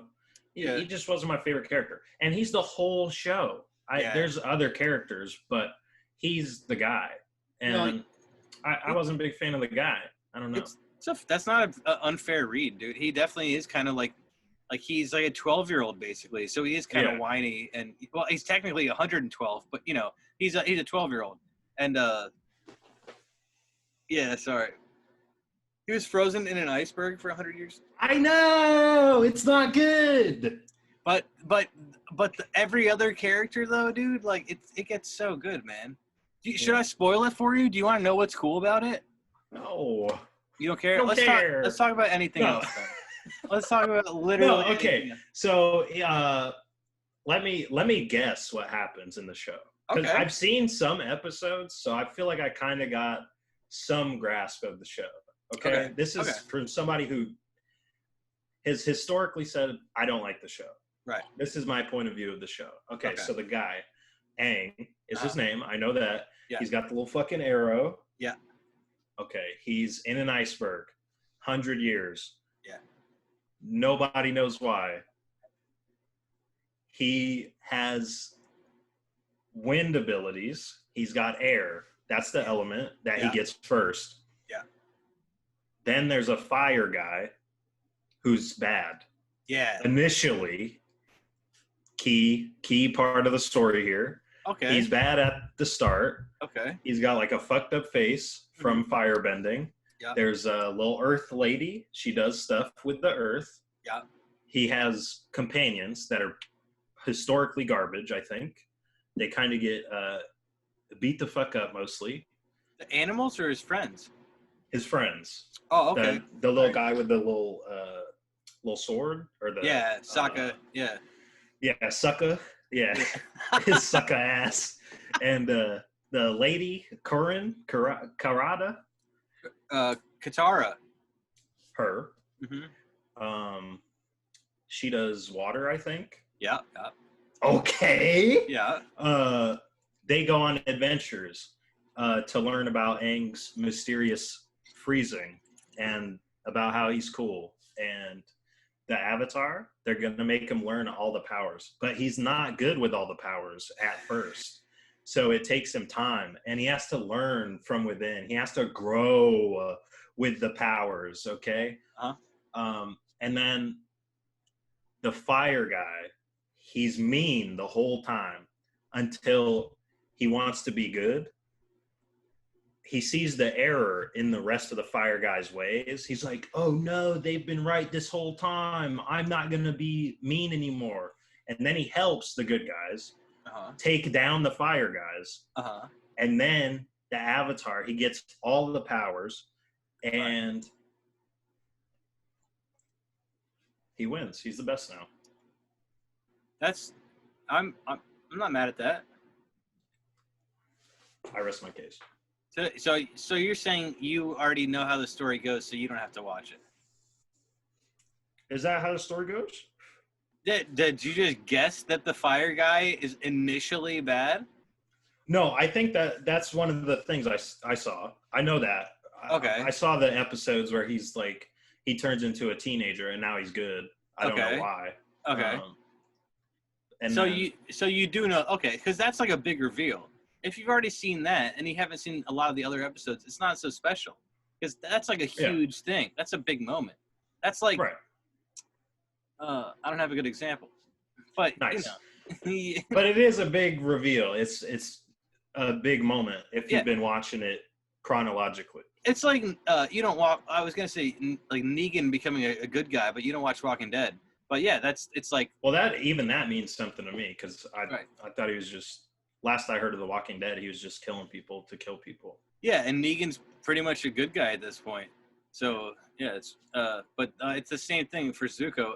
Yeah, but dude, but the way. So how does it end? Yeah, give me the very end. Does Avatar win? Is he like a god now? What's going on? The way it ends is incredible. It's the best part of the whole thing, which is like he's fighting the Fire Lord, right? He's trying to like burn down the whole Earth Kingdom to try to like make everyone part of the Fire Nation. That's his goal.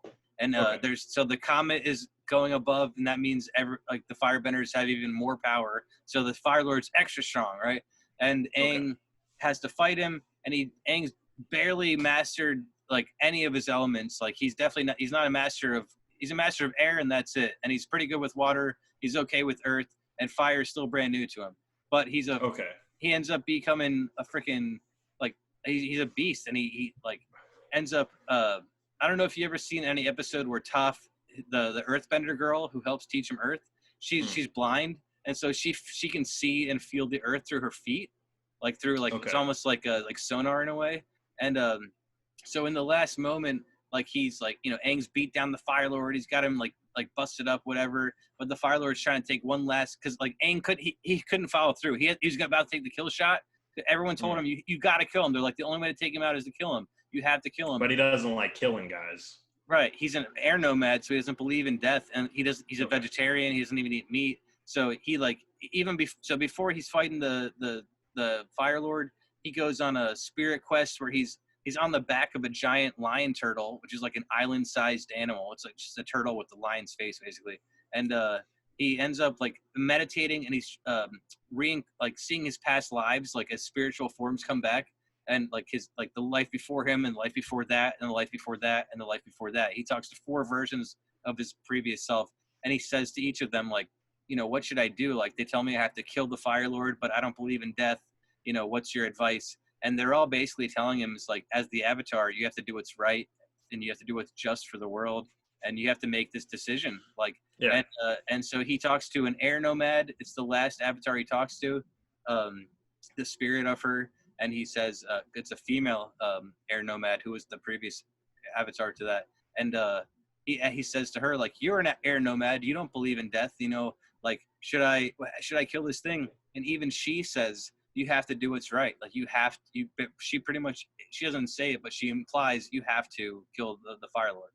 Anyways, flash forward, they're in the fight, he beats them down, and he's there, and the Fire Lord takes one last sucker punch at Aang, and Aang uses what he learned from Toph, the Earthbender girl, like the kind of like sensing through your feet, like the blind fighter tactic. And so he senses that sucker punch, and he like freezes, the guy's arms in rock, and he like keeps him stationary. And then he does this weird thing where he like presses his forehead and his chest with his 2 thumbs, and he like literally takes the dude's bending away.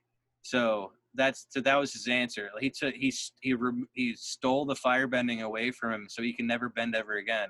And instead of having to kill the guy, and it was something that like no one knew that was even. It's kind of like, if you know the term Deus Ex Machina, Machina.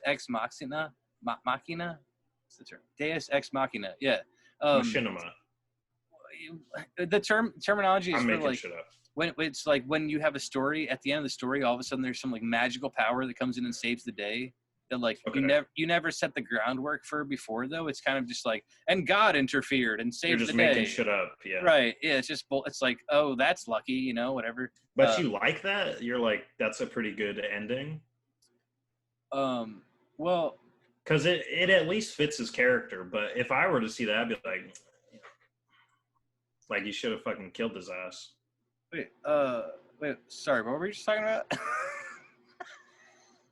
This man is too high to podcast. What is going on? I might be. Wait, what? The move that Aang did on the bad guy at the end. Okay. So put his thumbs to him. That seems anticlimactic to me. I'd be kind of bummed. Okay. But for a second. For his character, it makes sense. Like, that's good. Yeah. But for me, that's like boring. But that's why I brought up like the Deus Ex Machina thing, because it's like it comes out of nowhere that like, oh, he can just take someone's bending away. Like, oh, that could have been the answer the whole time, but like we didn't know that was the solution until it happened. But it was still done really well, and I guess the reason it is climactic is because there's this thing where like when he's taking the power, there's this thing that plays out where like, their eyes light up, and both his and Aang's eyes, like they both light up. And there's like in the background, you hear the voice of the lion turtle saying something like, for you to be able to bend someone else's energy, your own spirit must be unbendable. And it's like this kind of like powerful, like, message, whatever. So Aang is about to be corrupted, but he's not, because he's unbendable and he breaks free. So they make it climactic. But I can hear your point of view, like just hearing it and not seeing it. Yeah. But no, I get it. If you watch the whole thing and the guy's character, like, this is just a sweet little boy, he's fucking powerful or whatever, it makes sense. Yeah. I'm just jaded. I all that sweet shit, nah. Cut his head off, bro. Fucking yeah, it's definitely not dark. Get to the action. Yeah. I feel like that was our anime segment. Yeah, that was a long segment. Yeah, it won't happen again. I'll make sure. Yeah, we'll never do that again. I don't know it even any anime really, and most anime people wouldn't call Avatar anime. Most anime people would be offended because by it was that. on Nickelodeon, huh? Right? Yeah. That's the only reason. 100%. No, but also the style is like it's like Western anime. It's like Americanized anime, but I feel like since most people like it, they should just take it under the wing and just call it anime. Be like, yeah, this is ours. Like, it was so good, huh? You should like anime like we do. Right, that's a good idea. I would think so. There's some good. I mean, Bleach was really good. The first, Bleach. The early few seasons of Bleach. We watched some Bleach. like the highlights, the cool stuff. Yeah. Yeah. Did we watch the Netflix one, the live action? No, that shit was horrible. Oh, did you see that though? No, I heard it was horrible. Oh, dude, I watched it. Well, okay. It's the CGI was really good, but it was annoying where they ended it. It seemed like they gave us I wouldn't say it was bad actually. It was just they gave us the earliest story of like it was like at just the startup, like at the very end of this movie. It's a full Netflix, like at least hour and 45 minutes or something, right? And at the end, it's like Rukia just gets there or something. Oh, like, you know what? It was so like oh my god, how many movies are I gonna do? This is insane. Like boil it down. Well, it's too much to do everything. They can't do all of it. It's like 1,000 episodes. I know it's way too much. But at least cut into the middle of the thing and get some interesting parts. Start at Soul Society at least. Like just skip to there. Yeah. Like that because that's the best arc. Like that was. Oh, when he first gets there, yeah. Yeah, dude, it's so good. That show, like as a writer, like trying to come up with cool like magic systems and stuff, dude. Like that show is so weird, man. They have like the coolest powers. I really like I like the main character. I like Ichigo a lot. Me too. Yeah, cool. I like Ichigo, dude. I love the I forget his name. I know this. I know his sword's name, but I forget his name. He's the guy. It's Wabisuke is a sword. It becomes like a 7-shaped sword, and when he hits with each hit, he doubles the weight of the thing that he hits. Oh, I like that, bro. That is such a cool power. When I first saw that, I was like, in a sword fight. Oh my god, you like exponentially increase your opponent's sword, dude. They can't pick it up. Oh my god, dude, it's so fucking cool. Yeah. Like, god damn, it's so smart. All of the power, maybe not all of the powers. They did a really good job with most of the characters. I mean, in terms of like different abilities, like everybody was different. I feel like. Yeah, they were, but interesting. It had some of the most interesting villains. Like I love the bad guys in that show. Like, oh yeah, and that's half the reason I watch any show. Like, if you have a bad villain, I'm all in. Or not a bad villain, but like a good villain. Right. Like he's great at being evil. Right. Sign me up. Like the Joker or something. Yeah, it's compelling. Oh yeah.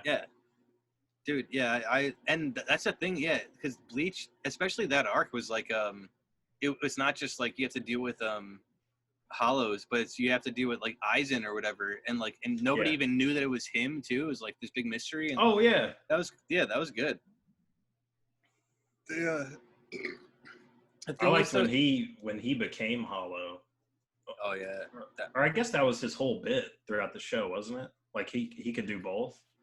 Yeah, like he didn't like to be Hollow. That was the thing. Like it would take him over, and it was the strongest version of him. That was so good. He was trying to become more Soul Reaper than Hollow. Yeah, and Ichigo was kind of like the reverse in a way. Right?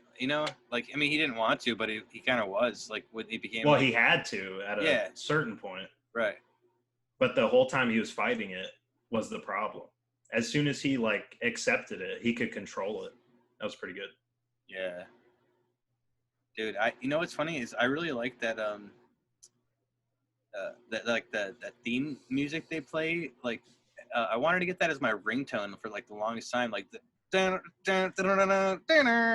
like, you know what I mean? Like, I can't even reproduce that, but yeah, it's like every time Ichigo's like pulling out his sword, basically. But by the way, out of all the powers they have, how does the main character, like Ichigo's powers are objectively the least creative, right? It's like I don't remember his powers. He gets he can shoot like the Genshin.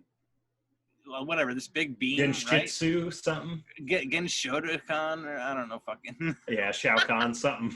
Yeah, dude, I don't know.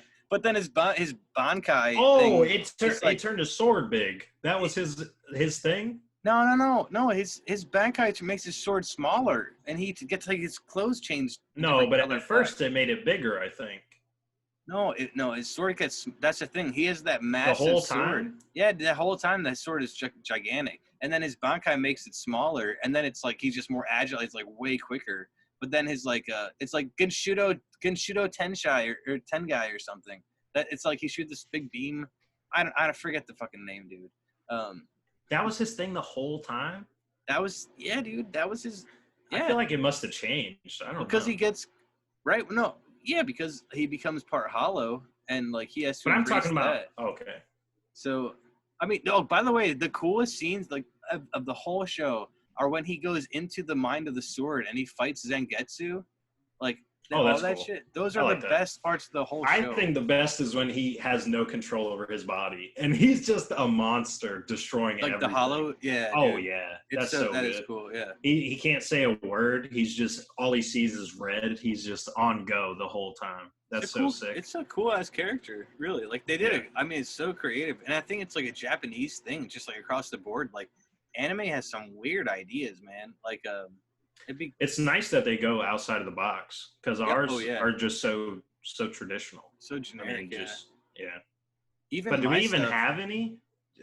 We don't have anything like that. I feel like no, not really. No, like most like English kind of like fantasy is like fairies and magic and wizards and no seriously like I know yeah and dragons and I read a lot about that stuff, but it's like dude this like Japanese like that shit at least is like bro like it's who thinks of it is what's like this guy's sword can double the weight of the opponent's, but this guy's sword turns into a giant baby looking like thing. Oh yeah, like bug. Yeah, it's like that was cool. Like the range of possibilities in the sword is like this becomes a fucking anthropomorphical thing, and this thing is just doubles the weight of the sword. Just the creativity is like unlimited. Yeah, they're Do you remember the bad anime we watched on purpose? We like binged it. Oh, that was like Will Smith's kid or something. That's what it was. Yeah. With the kid with the that pink was hair. So weird. Dude. Yeah. And Charles, he was in the robot. Charles the robot. He was the best part. He was. But it turned out there was a fucking lady inside him, bro. We were so mad. They ruined. We stopped watching that show. Didn't we stop? I feel like we finished to the point they were at. Oh, okay. Yeah. But we were very unhappy. Dude, Charles. Was he a lady or was he like a dog? It was a little dude. It was a little lady who walked out. Like it was some fucking Amish. No, I don't know if she's Amish. Just tiny little fucking lady, dude. She walks out. She's like, hey, blah, blah, blah. Like she doesn't even sound like Charles, dude. They had like a voice activator on him, bro. It was fucking. That is bullshit. So ass. Fucking bullshit. God damn, Charles. Yeah, that show sucked. I forget what it was called. I don't remember. Like he had like powers and he was like we fighting, watched like, so ghosts. much of it. We would like wake up and watch that show. Like spend hours of our time just like, dude, this is bad. This is bad. It prepared us for Dog's Teeth though, in a way. True, yeah. Some of our inspiration comes from bad uses of entertainment.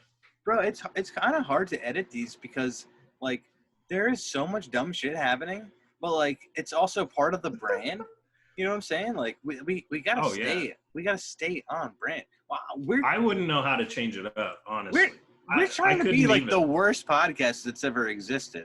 I mean, am I right? Yeah. Okay. So like we're on the same page, and we're gonna fucking do it. Like, dude, you're in space right now. I'm in part of space. I mean, it's insane.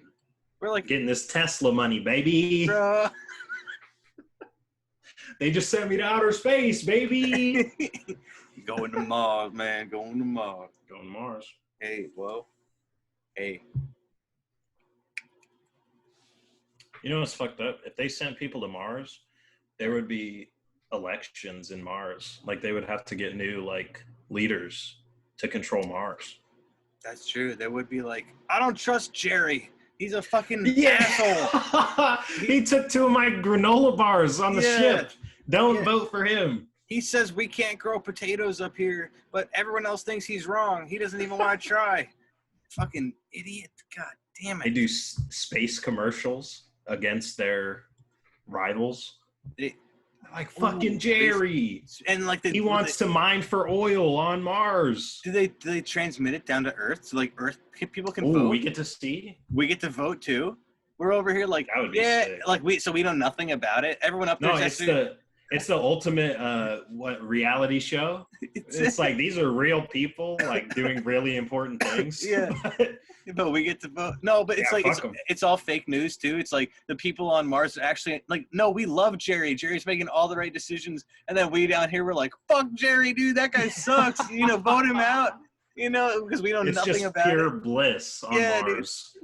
And they just make up stuff. So people don't want to go there. All the Martians are like, oh, it's so cold. We hate it up here. And then as soon as the camera goes off, we're in Mars, baby. We fucking doing it, dude.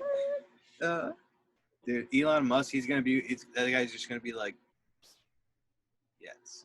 Like, well, he's just going to land on Mars. He's going to have like a fucking cocktail waiting for him and like a fucking like beach umbrella. He's just like chilling on Mars in his fucking spacesuit, and he can like just like pour the drink in his head or some shit and whatever. Like, so, yeah, that guy. I just said a prayer. They have so much money, dude. Those people, that's insane. It's nuts. You know how much $1 billion is? They were saying like, dude, did you see this? It's like it was the video of like the rice or something. Did you see that one? It was just showing how much Jeff Bezos was worth in rice. Yeah, I didn't see. It's so much rice. It's the entire world's population of rice. It wasn't even like an example of like proportions. It just said rich in rice.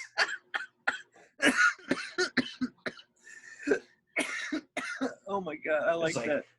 This shows how much wealth Jeff Bezos has. Rich. I like that. But what were you saying? There was. Sorry, I cut you off. I don't know. Dog's fucking teeth, baby. Dog's teeth, bro. You know how we get down. Dude, Jeff Bezos, and he just and then rice. It's just a figure made out of rice. It's just Jeff Bezos. No. Okay, I remember. What I was gonna say was That's what brought the memory back. Anyways, I don't want you to. It wasn't rice. It was they equated it to time. So they were saying that like they were like 1 million. What did they say? Like 1 million minutes is like fuck numbers, dude. I'm so bad at remembering specifics like that. Here's the thing. That's something we'll put up. I'll put up. But okay. So it's something like 1 million minutes is something like 128 years or something like that. 1 billion minutes is something like 100,000 years or something. Like it's the difference is like so insanely like unfathomable. Like it's just like $1 billion is so much money. Like nobody needs that much money. Like not a single person on the planet needs that kind of money. No, you run out of things to buy. It's right. Like it's just sitting. It sits there, and they get interest on it, and there is no money to accommodate that wealth at an interest rate because, like, that's so much money that is accruing out of nothing, and then it's like, it drives inflation. It completely just vacuums out the rest of the economy. It's completely like it leaves a void that the poor people have to eat basically, and it's like it's so weird, man. Like, why do you need that much? Like, Jeff Bezos is going to be the first trillionaire probably, like or is there? Yeah, I don't think there's a trillionaire yet. If so, I think he'd be the first American trillionaire. So do you think there should be a cap on the amount of money? Dude, absolutely. They talked about one person can make. 100%. They call it a maximum wage, like the same way that you have a minimum wage, right? They call it a maximum wage, and it was like $100 million or something a year. Like $100 million a year, dude, as a maximum wage. Are you kidding me? Like, who needs more money than that? Like it's absolutely I don't know. Ridiculous. You want more than that? You want more than $100 million a I year? know it sounds crazy. Do you? That's one that I think I play devil advocate on, because how can you say what another man should be able to make? Like, if he earned that money. I know, I get that too, but at the same time, that guy, that person, Like, it just gets so ridiculous that it doesn't. that person should understand that at a certain level, like you're not a fucking king. You're not like you're not a legend. You're just a person. Like you, at a certain point, you need to realize, like, okay, this is way too much. I know Jeff Bezos gives a lot to charity, right? But he gets to write that shit off and therefore pay less in taxes. It's a fucked up game he plays. He's not giving to charity out of the kindness of his heart. He's doing That's every rich person / company. Well, of course, 100%. But the point is, that's the problem. Is what I'm saying. Those people need to realize that there shouldn't be a maximum wage set. Like, there shouldn't be a limit of 100 million that we set as like this is a rule. But every person who makes that much should set that number in their head and say, okay, beyond that, everything I make over 100 million, I'm going to give back, like blah, blah, blah, and all this stuff like that. That's the money. So you're saying out of morality, you should. Yeah. It isn't. It's an ethical thing. Like, once you, to me, even 100 million is too much. Like, and I'm very frugal. I get it. But like, to me, I think like $1 million a year would be like very enough to be a maximum wage. There's no reason anyone should need more than $1 million a year. Like, if you're being reasonable. But I get it that people want to have fancy things, and I'm not like that. So I understand that sounds crazy to most people. But like, the concept of being empathetic and aware of other people around you, to be like, oh, you know what, I made too much. Like that's like I gotta, like, I'll take it, but it's going back out to the people or something. Like, that's the idea behind actual trickle down economics. That's why trickle down economics doesn't work, is because people aren't like that. But if you're an empathetic rich person, you are like that. You're like, no, let me give back to my community in ways that like really do create other jobs and like and new industries and stuff. Like those caring wealthy people, the empathetic wealthy people, they make jobs. That's who makes fucking jobs, because they are willing to take a chance and risk giving money to people outside of their fucking comfort zone or outside of their network, and give them a chance to start their fucking whatever distillery or strawberry farm or whatever the fuck. Like, and to me, that's like, so empathy is the start, I think, like getting people to understand and like love each other and respect each other unconditionally, and like just accept, not even love. You don't even have to love, just accept each other. And then all of that stuff, follows through. It's really I get that.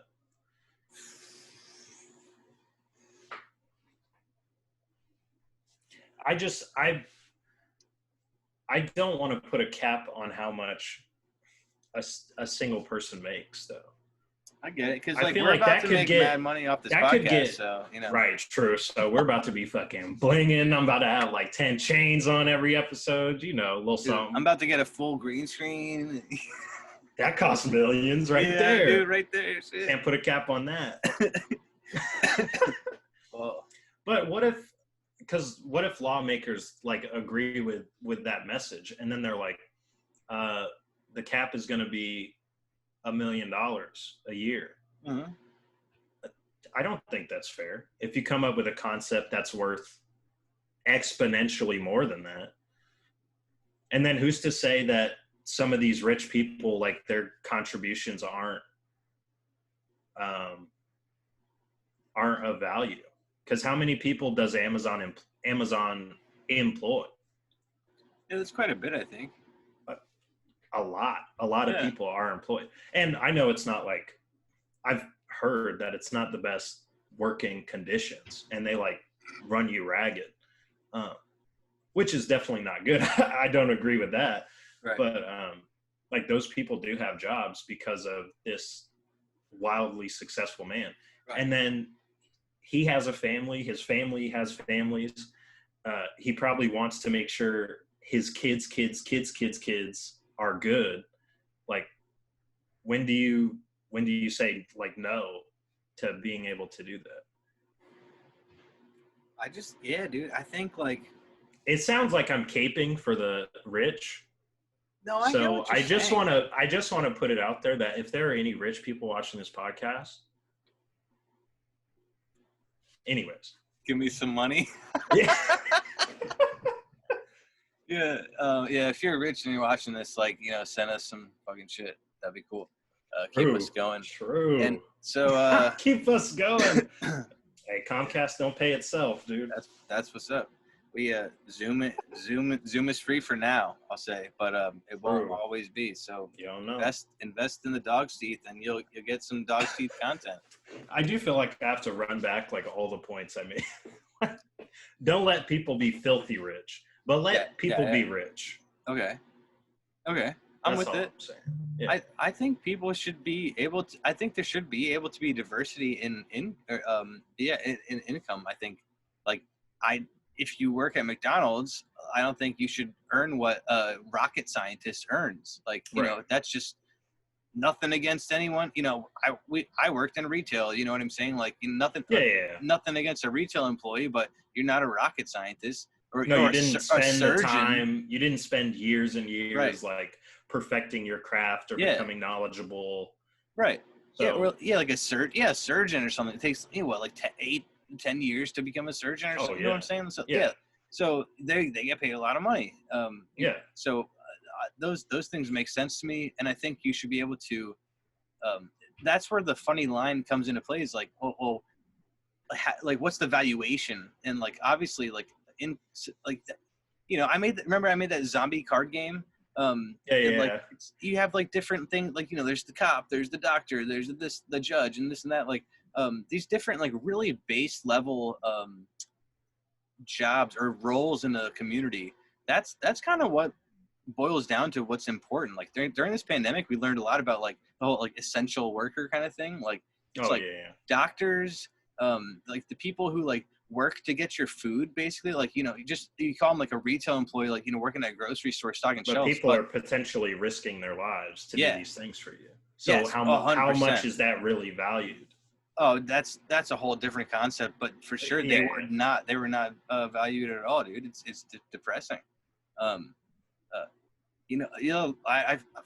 forget where I was going with that, but going on that, dude, I just saw a meme today. It was like it was saying it was like it wasn't a quarantine, or it wasn't a lockdown, it was a middle class stay inside, and then lower class working class bring you your things. Yeah exactly. And that's, dude, it's super true. And I think I was just saying about the workers, like the value of like the role in society got value. It's like you kind of put up on we're all put up on notice or something, in a way where it's like we got to analyze, like, oh shit, like all of a sudden what I was doing like can't like get me by, or like it's not the right means to provide for myself and my family. I have to pivot, whatever. Like this time for everyone is like a real like opportune moment, but also like a devastating moment, like for a lot of people who man, I forget where I was trying to tie all that in earlier, but it's so weird, I guess, and everyone's having a hard time pivoting. Really, that's what's happening. Adjusting. Everyone's got to adjust, and it's been hard. I think that's where I was trying to get to with a different example that I forgot about. Yeah, I don't know. I interrupted you, my bad. You're on the dude. spiel. Yeah, I talked too much anyways. Spiel. I talked to dude, because I was smoking, man. So I ended up talking too much. Are you smoking? Are you smoking tobacco from the vape earlier, or is that weed? It's a nicotine. Do you still smoke weed? Yeah. Oh, okay. Just not in the crib, stinking. No, but I mean, do you have a vape weed, or do you like actually smoke bud? No, I smoke bud. Oh, okay. Yeah. Good man, dude. Yeah. I have my pen, but it doesn't hit the same. Do you do the wax stuff? No.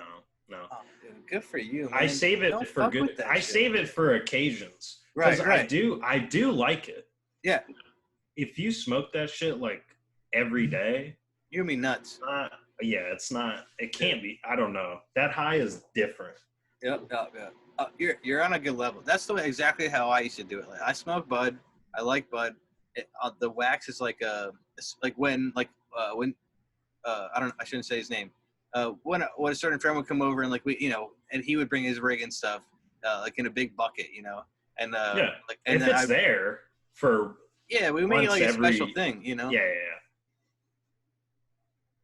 Well, we went to your friend's house in New York, and does he still? That's like his go-to.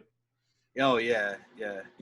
And he's funny. Like I like the accessories. They get cool shit. Like with like a cool glass. Like they get the little like pick. You can get like a little fucking Pikachu pick or something. Yeah. Do all sorts of nerdy shit with your dab stuff. Dude. My bong, I just gotta like it's a bong. I don't know. Not as exciting. Wait, what? Oh, you just What? I was looking for something. You thought there was somebody behind you? They were in space. Paranoid, yeah. You were like looking behind the earth. You're trying to find Elon Musk. Yeah, he was musky. Like, oof, I could smell him. Yeah. True. Yeah, man. Yeah. I don't know what even you were just. You. True. He's there. Yeah, we have a special dynamic. We talked about that last time, and I feel like it's just about man. There's so many different ways to look at a certain thing, and it's real funny to have a buddy that you can see things completely differently from like two completely different vantage points, but at the same time like connect on like everything fucking stupid about it. It's like just it's like we take intelligent concepts and then we just dumb it down as much as possible, and then we're like yeah, dude, we're pretty cool, man. I mean, that's all I gotta say. We and making podcasts has been it's been a good time so far. Like I'm starting to wonder if like I can start incorporating like different like colored things like this, where I'm like, what? You popping pills? Maybe don't. Oh wait, oh no, it's for my weed. Yeah. I swear. But that's a good point. Yeah, what do I look like? Who am I over here? Going off the rails. Well, you know what? It's always. Is there any? Well, we should probably wrap it up. I feel like we're kind of running out of things. Did we talk about anything? We talked about a lot of things. There's probably one more thing that's like an actual thing. You want to? Right? Let's end it on a good something. That's a good thing. Any good thing? You tell me. What's good for you? A lot of stuff. All right. Well, that's super. What do you mean good? You're telling me to just pull a topic out of nowhere. That's true. Yeah, that's true. Okay, so we could just end it. If the energy's gone, we can just end it. No, man. But music. Yes, music. Okay, fuck music. Video games. What are you playing right now? There's a lot of games. There's Dead by Daylight. That you're playing that a lot. Okay. That shit's fun. Dude, that's a good topic, dude. That game is terrifying. That scared the shit out of me. What else? Good. What else are you playing? I'm playing really nerdy shooter game. It's called Valorant. Never heard of it. Yeah. Is that PC only or something? Yeah. Oh, okay. Yeah. It's a fun. It's a good competitive game. That's what I always go for. I always do really well. I'm never bad. Right. I'm waiting for the next Call of Duty to come out. That's what I'm excited for. Is that Call of Duty like 9 or something? Easily. There's a lot of them. Yeah. But okay. I like that they make them. I mean, I'll keep playing them. Damn. They've always been fun. Yeah. Yeah. Did you always like first-person shooter games, or was that like new for you? That was later. Yeah. I think Pokemon was my shit growing up. That was like the only game I wanted to play. Right. Sports games always good. Madden, 2K is a basketball game. But did you ever play like a Mario or like Zelda kind of game? Oh yeah. Mario. I never got into Zelda. Oh, okay. Yeah. I missed Zelda. Man, Zelda. It's the best. That to me, that's Here we go. To me, that's the only game I ever want to play. Like Zelda, like I really like Skyrim, dude. But like, just thinking about Zelda is like, man, he's such a cool character. Link is so cool. He doesn't do it for me. I don't know. He's not that interesting. He's got a sword. He's got bombs. He's got a bow. Yeah. And especially like looking back at the old games, like I know Zelda. Everybody loves fucking Zelda and Link. Just it's the best game ever. I know. Right. If you look at the old games and you haven't played the old games, it looks like filth. Okay, this little fucking giblet running around.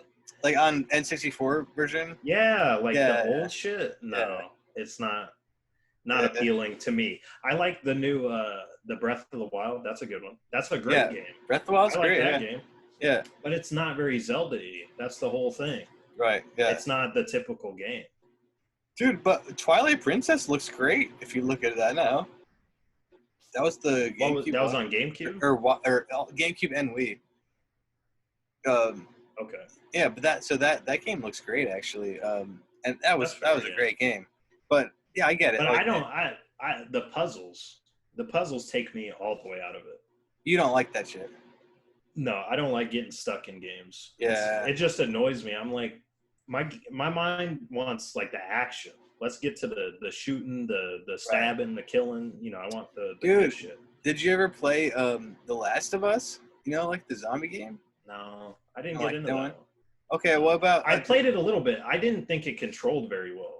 I was like, it didn't control like a typical shooter. So because it was the third person. Yeah, I get that. But what about Uncharted? What about that shit? I never got into that one either. Oh man, like that for action, like adventure, like I guess it's the same thing as the third person. You like the first person stuff more. I really like the third person. I like the competitive. I want competitive. Oh. That's okay. I used to get down on single player games, but now I just something I can get a group of guys come play. You know, come play at my house. A bunch of guys just playing with each other. You know, that's cool, just man. Getting down are they together. all like your friends that you play with, or like just random strangers? No, you play with randoms most of the time. But if you can get a group together, that's just fun. Yeah, for sure. Yeah. That's to me. That's why I like never really got into online playing. Is because like I don't feel like I don't have enough friends who are like gonna play the same game at the same time. Like, are you kidding? Like, how do you? Yeah. So it's always got to be a random dude. So I guess like if that's fun. Yeah, that's not as good. Like my roommate Felix, he's always yelling at people when he's playing online. He's just like, "Oh yeah," you mean like you motherfuckers? Like, you know? Yeah. And to me, it's like, oh, why would you want to do that? You know, it seems aggressive. That's just... like it's fun. It's fun for him. To me, I'm just like, Jesus Christ, what's going on? Not everybody's competitive. Nobody wants to. Not everybody wants to do that. Yeah, whereas a single player, you know what you're getting, and you don't have to rely on other people. A lot of these games, you have to rely on your team to do good. Right, and like that Dead by Daylight. When they're playing like shit, it's like, okay, well, I'm just wasting time here. Like, dude, what is it? Death by Daylight? Dead by Daylight. Dead by Daylight. Dude, that game, man, I'm telling you, I learned a lot about myself playing that game. Like, for real. When I played it, I was a survivor for the first time I played through it. And like, I know you're supposed to like go help if someone gets like put on the hook or whatever. You hit the switches, like through the generators, whatever. Like, I literally just found a tree and a bush and a rock, and I hid behind it for the whole fucking time. And I let everybody else do all this shit until the gate opened, and then I ran through the gate. And I'm telling you, like, I don't know if I told this to my friends the other day, and I was like talking to them about it. I was like, man, I'm telling you straight up, I learned a lot about myself. The same as I think. I learned about myself. I don't know if I would have.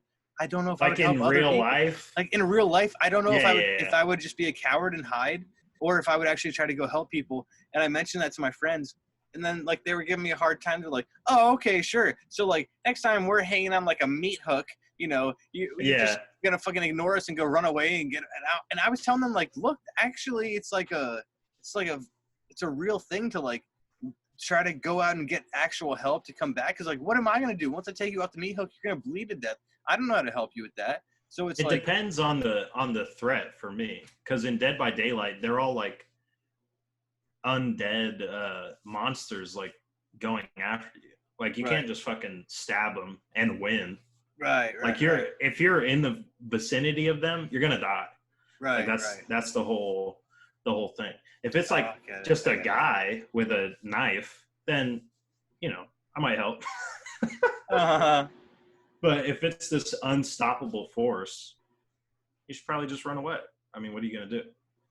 That's what I'm saying. Yeah. Okay. It is quality and you gotta know the horror guys. That's very important because some of them are like literally unstoppable. Like Jason. If you're stuck in the forest with Jason, he's just gonna teleport behind a tree. You're fucked. It's you can teleport? Yes. What?